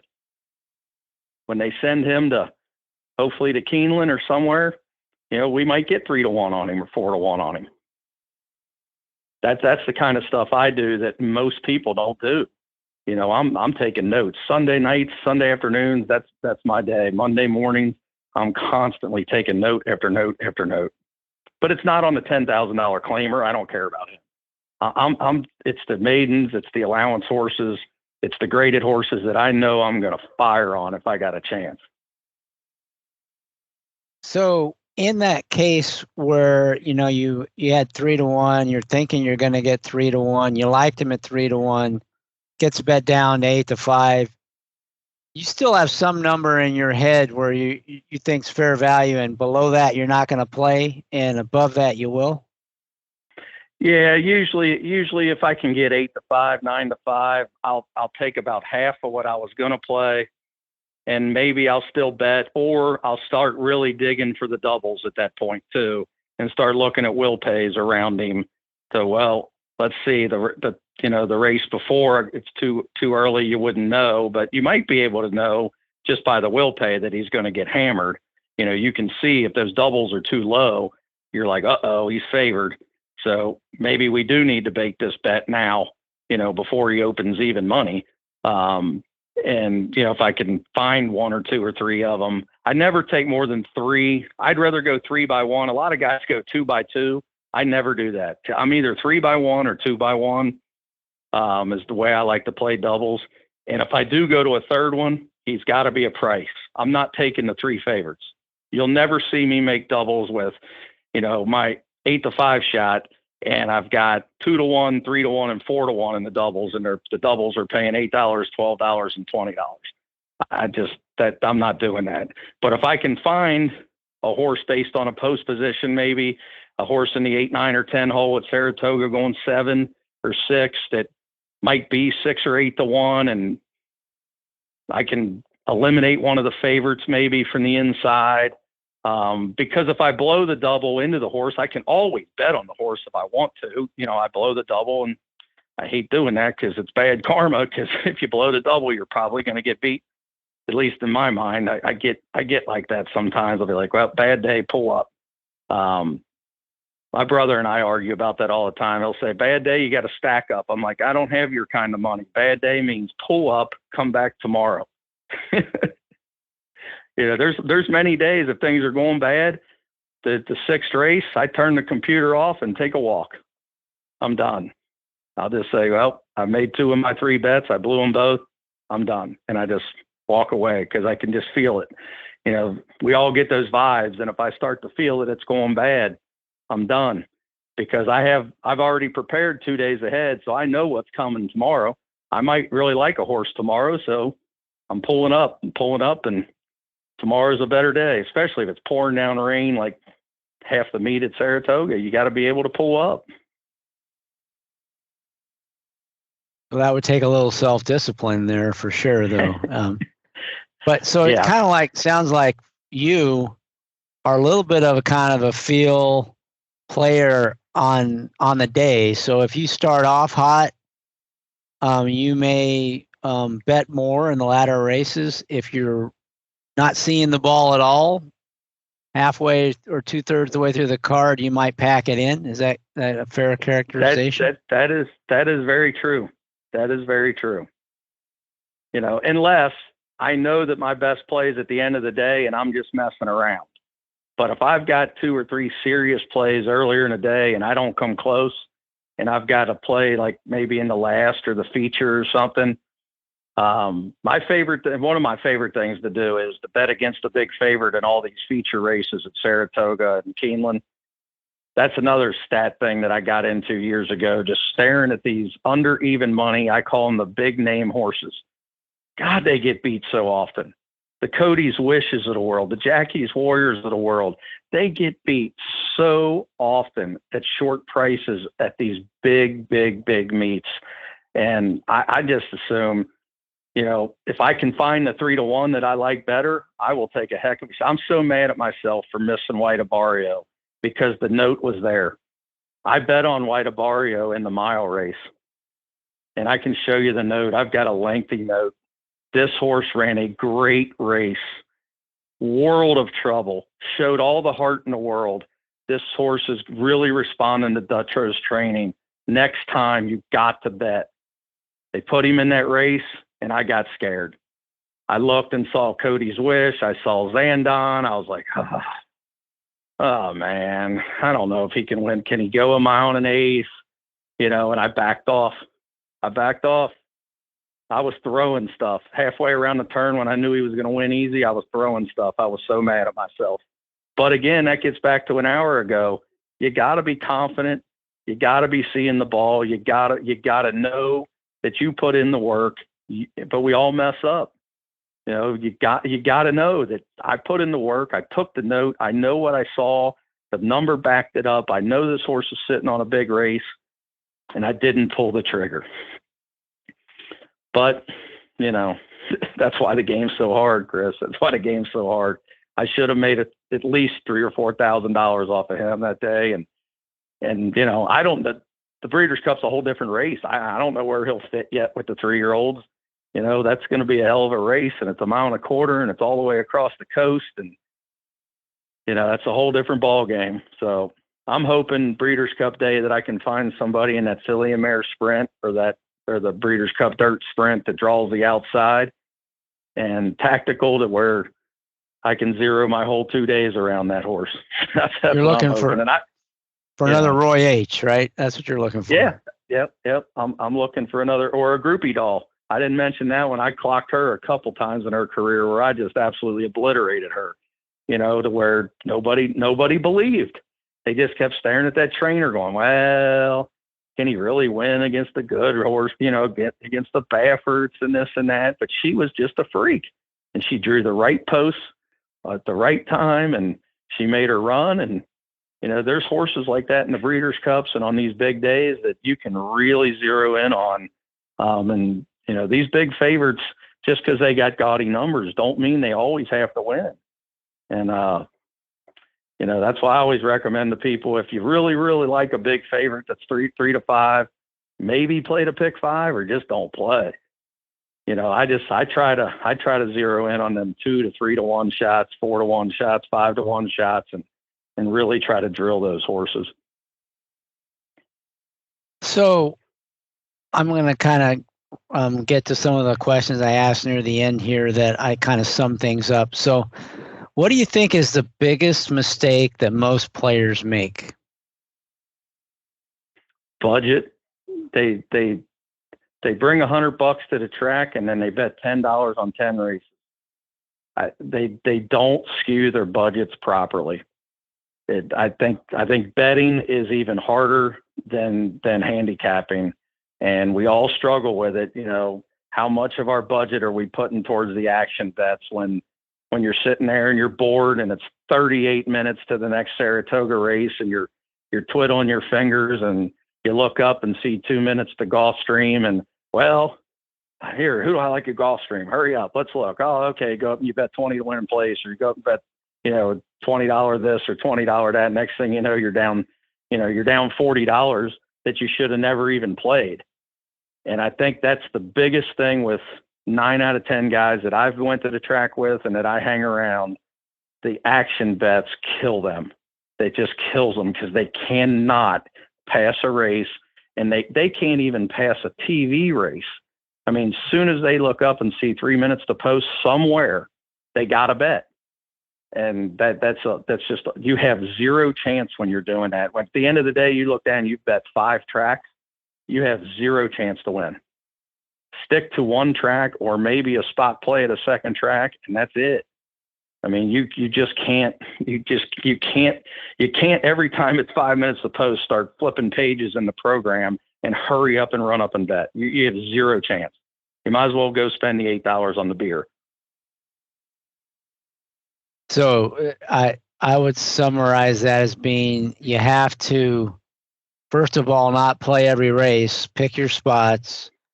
And if you have to play an action bet, it's got to be much smaller denomination than your main prime bets. Exactly. Way smaller. And if you can get a partner, do that, because then you cut it in half even more. Reach to your buddy and say, well, you want to play this Gulfstream pick 4? The ticket's $24 here. Let's put up 12 each. You know, something like that to pass the time. But if you brought $100, you better be skewing $60 to $70 of that money towards your top 2 or 3 plays. Because if you don't, you just can't win. Your top play is going to win, and you profit $45, and you go home on the day and you got nothing. You lost money, and your best play won. So you may have answered this already, but what's the biggest lesson learned that you've learned on your own through the experience you've had playing the races? Yeah, we have touched on it. It is, you can never bet too much on your best plays. I'd rather have you bet 100% if it's possible. And I know that's really hard on most people, but at least make sure that 70 to 80% of your money that day, that particular day, whatever you were willing to bet that day. And I know there's people out there with unlimited budgets, but I'm talking about the 99% that got 300 in their pocket, got 400 in their account, and that's all they're playing. They're not going to the ATM. That's all they're playing. And if you're playing 400 that day, 300 needs to be on your. You got 3 really good plays, 100 on all 3, and then spend another 100 on your hot dog, your hamburger, your beer, and your action plays. And that's really helped me over the years. I mean, I can't tell you how many times I've walked out of there dead even or almost dead even, and I've cashed 1 ticket the whole day because my top play won. I took the money, put it in my wallet, drew a couple bucks out on the table and said, well, this is all I'm playing the rest of the day because I don't really like anything, and I'm just here hanging out. And yeah, I'm not losing it back. I'm not losing on the day now that I'm up when I know I don't like anything. It's over. It's time to go home. And there's always tomorrow in horse racing. Even though some people out there swear that every day our game's going to get shut down, it's never going away. There'll always be horse racing tomorrow. So if you wake up, God willing, you wake up, there'll always be another bet. There's always another race, so you don't have to play every single one. There's always another one, probably that day or the next day, or definitely. You don't have to you don't have to play every bet. You don't have to play every pool, right? Exactly. And I got a really good buddy that's just absolutely terrible at that. He has to bet every track all day. He fires 50 to win, $50 straight pick threes, and then I'll say, well, what track we at this time? Laurel. Now we're at Colonial. Now we're over here at Ellis Park. Oh, now Saratoga's coming. He'll have tickets laid out on the desk, and I just shake my head. I'm like, how do you do this? No wonder you're broke. I mean, how do you do? You have no chance. You have no chance doing that. Even though it seems fun to you every week to go to the track your 1 day a week or your twice a month that you go and have fun, is it really fun at the end of the year if you're down 10,000? You're a small player and you blew $10,000 because you went to the track twice a week and you lost 200 to 300 every single week all year because you have no chance betting like that.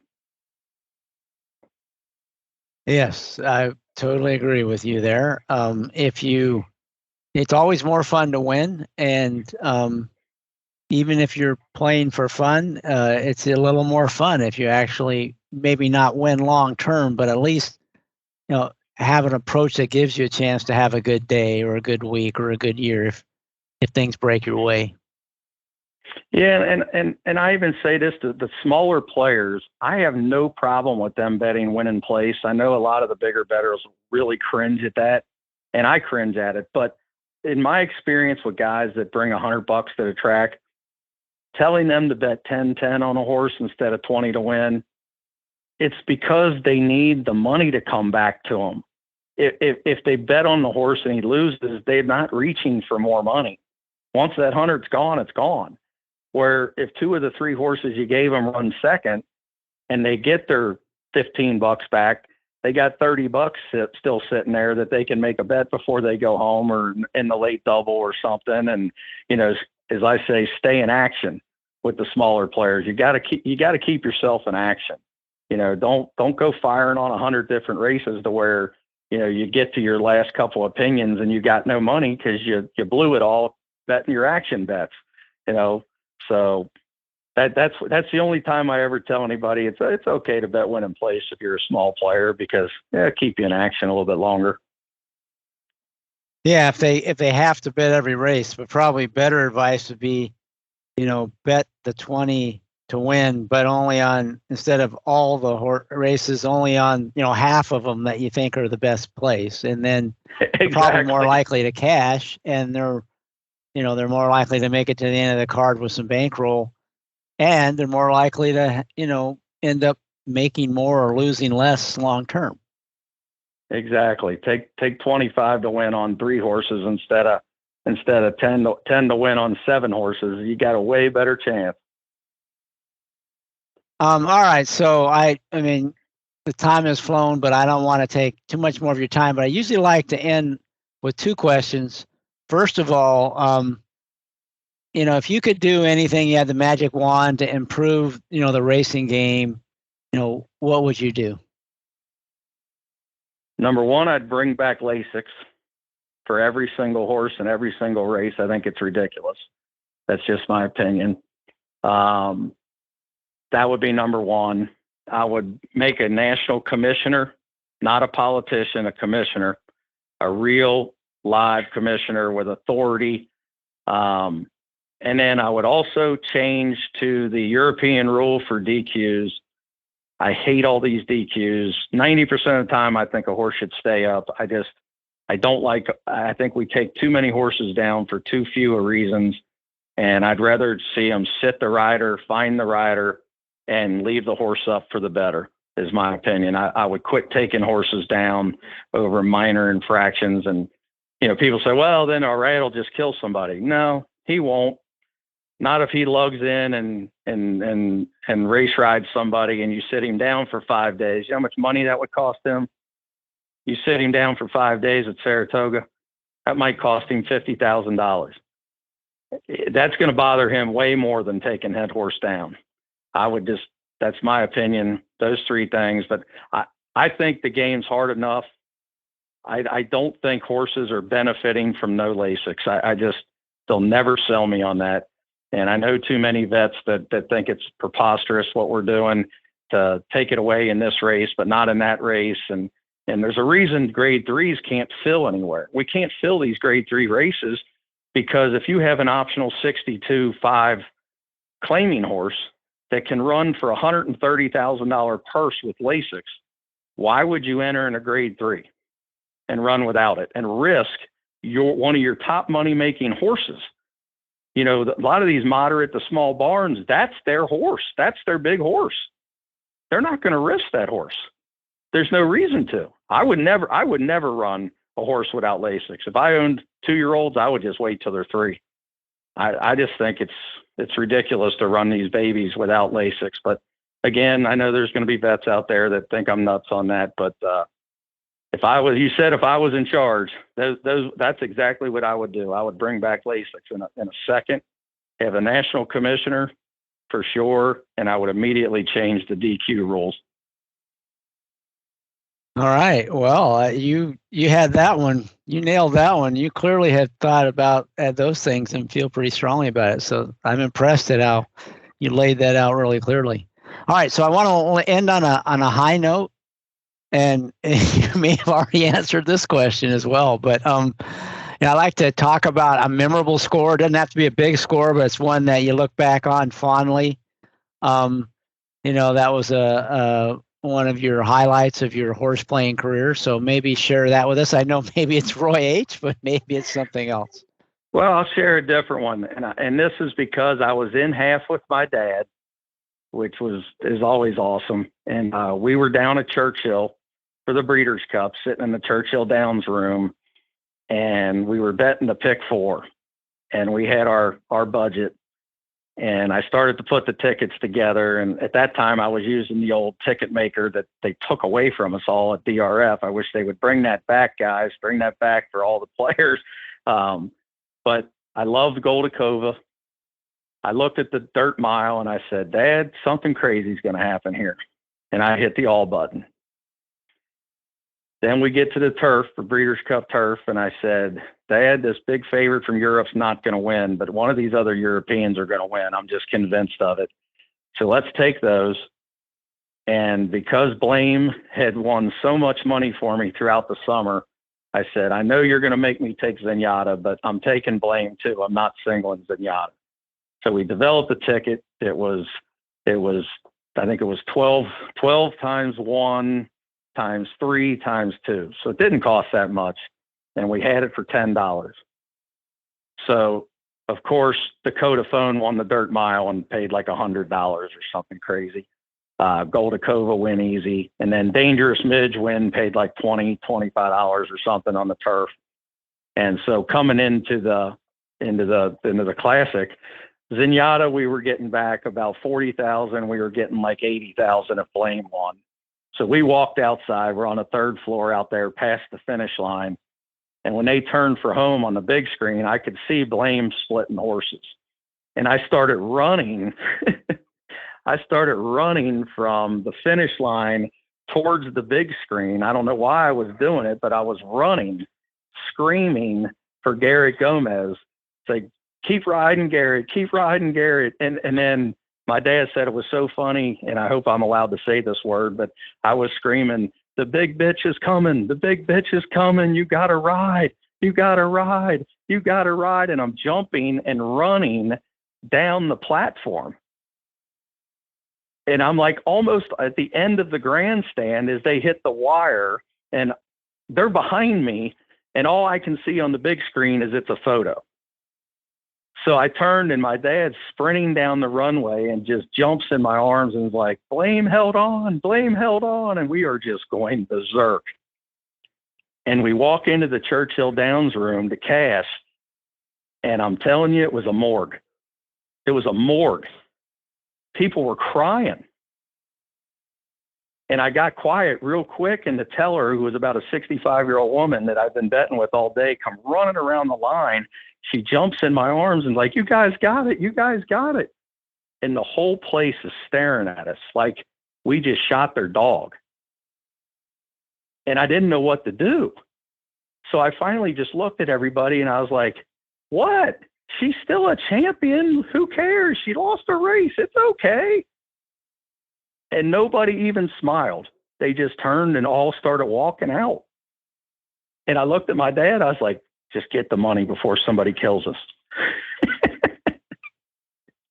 Yeah, you're going to have a lot of people that are huge Zenyatta fans that aren't going to be happy with what you called her in that story. I know, but I mean, I loved her. Shoot, I loved her. She was one of the greatest things that ever happened to the game. But that's all I could think of at the moment as I was sprinting. I was like, she's coming. The big bitch is coming. She's coming. Hurry, hurry. She was coming. At that point, I knew I couldn't lose. Because Blame had took the lead and she was coming, and I knew it was either going to be 40,000 or 80,000, right? So you got to get greedy at that point. Well, one thing, that memorable score story, a lot of the players that have answered that, one thing that's in common many times is that it's a bet that they shared some way with a family or member or friend. It wasn't one they bet on their, couch at home by themselves. It was almost always, a family member, their dad or their brother or their son or whatever. Yeah. So it is. I think that's part of the game, to have fun together, and that's why I love splitting the pick fives, the pick sixes. I like playing with other guys. It's just, to me, it's more fun that way. And obviously it's probably saves me a boatload doing it. But yeah, I agree with you. It's the camaraderie and having fun, high-fiving, running around in circles. And if you believe in karma, a lot of times if you get a newbie in with you, sometimes you even get more lucky. There you go. And you can introduce new players into the game, which we need. We definitely desperately need. Isn't that the truth? You go over to Turfway in Belterre. I'm the youngest guy there by about 20 years. Yeah, we definitely could use more players. So anything we can do to bring them into the game, and I'll tell you, the best way to bring them into the game is to have them, make a score at the track, and with their friends, and have that memorable score early on. That's the kind of thing that could propel them to become, passionate players like you and I and the other people we have on this podcast and many of the listeners out there. Yeah, I agree. I wish more players would split tickets. I encourage it nonstop because I really think it helps and it's fun. And, I know there's always the guy that I would never split tickets. Okay, well, he's probably a grumpy old man. Well, yeah, I totally agree. The way to do that is great if you're at the track with your friends and you're doing it at the action level. And the other advice I would give people is typically have one person in charge of, making the final decisions about things or it can get really difficult. That's the only thing, only caveat I would make. Exactly. Other people can help, but one guy gets to make the final decision, and you just got to live with it. Yeah, right. So, but I mean because that can be a little bit tricky. But I totally agree with you. You can have a lot of fun with your friends. Going on a few bets. That there's a lot to like about that. Not only can that be fun for you, but it's a great way to draw other people into the game. Either that already share your passion or might develop it over time, and with a good experience could lead them down that path. Yep, I agree. All right, anything else? I think we covered everything I wanted to touch on. Anything else you want to say before we sign off here? No, I appreciate you having me, Chris. It's been too long. I look forward to hopefully run into you at the Breeders' Cup. Are you going out there? I'll be there. So if you're going to be there, we'll definitely have to touch base for sure. Yep. I haven't seen my brother in a long time. So I said, well, I'm coming for the Breeders' Cup. I'm going to stay at his house. I'm going to stay for the first 2 games and then fly back home. All right. Well, great. Well, definitely we'll get together for sure this year because, and Santa Anita is a great place for the Breeders' Cup. The weather's always good. It's a beautiful track. So I'm really looking forward to that. All right. Sounds good, Chris. Well, thanks for having me. Thank you, Dan, for joining me on this week's podcast. Really appreciate it. Had a lot of fun. I'm sure the listeners will enjoy it. And I also want to thank all the listeners out there and for all the great feedback you've been giving me. And it's been very encouraging. And, I really appreciate that. And I hope that you can all boldly go where no horse player has gone before.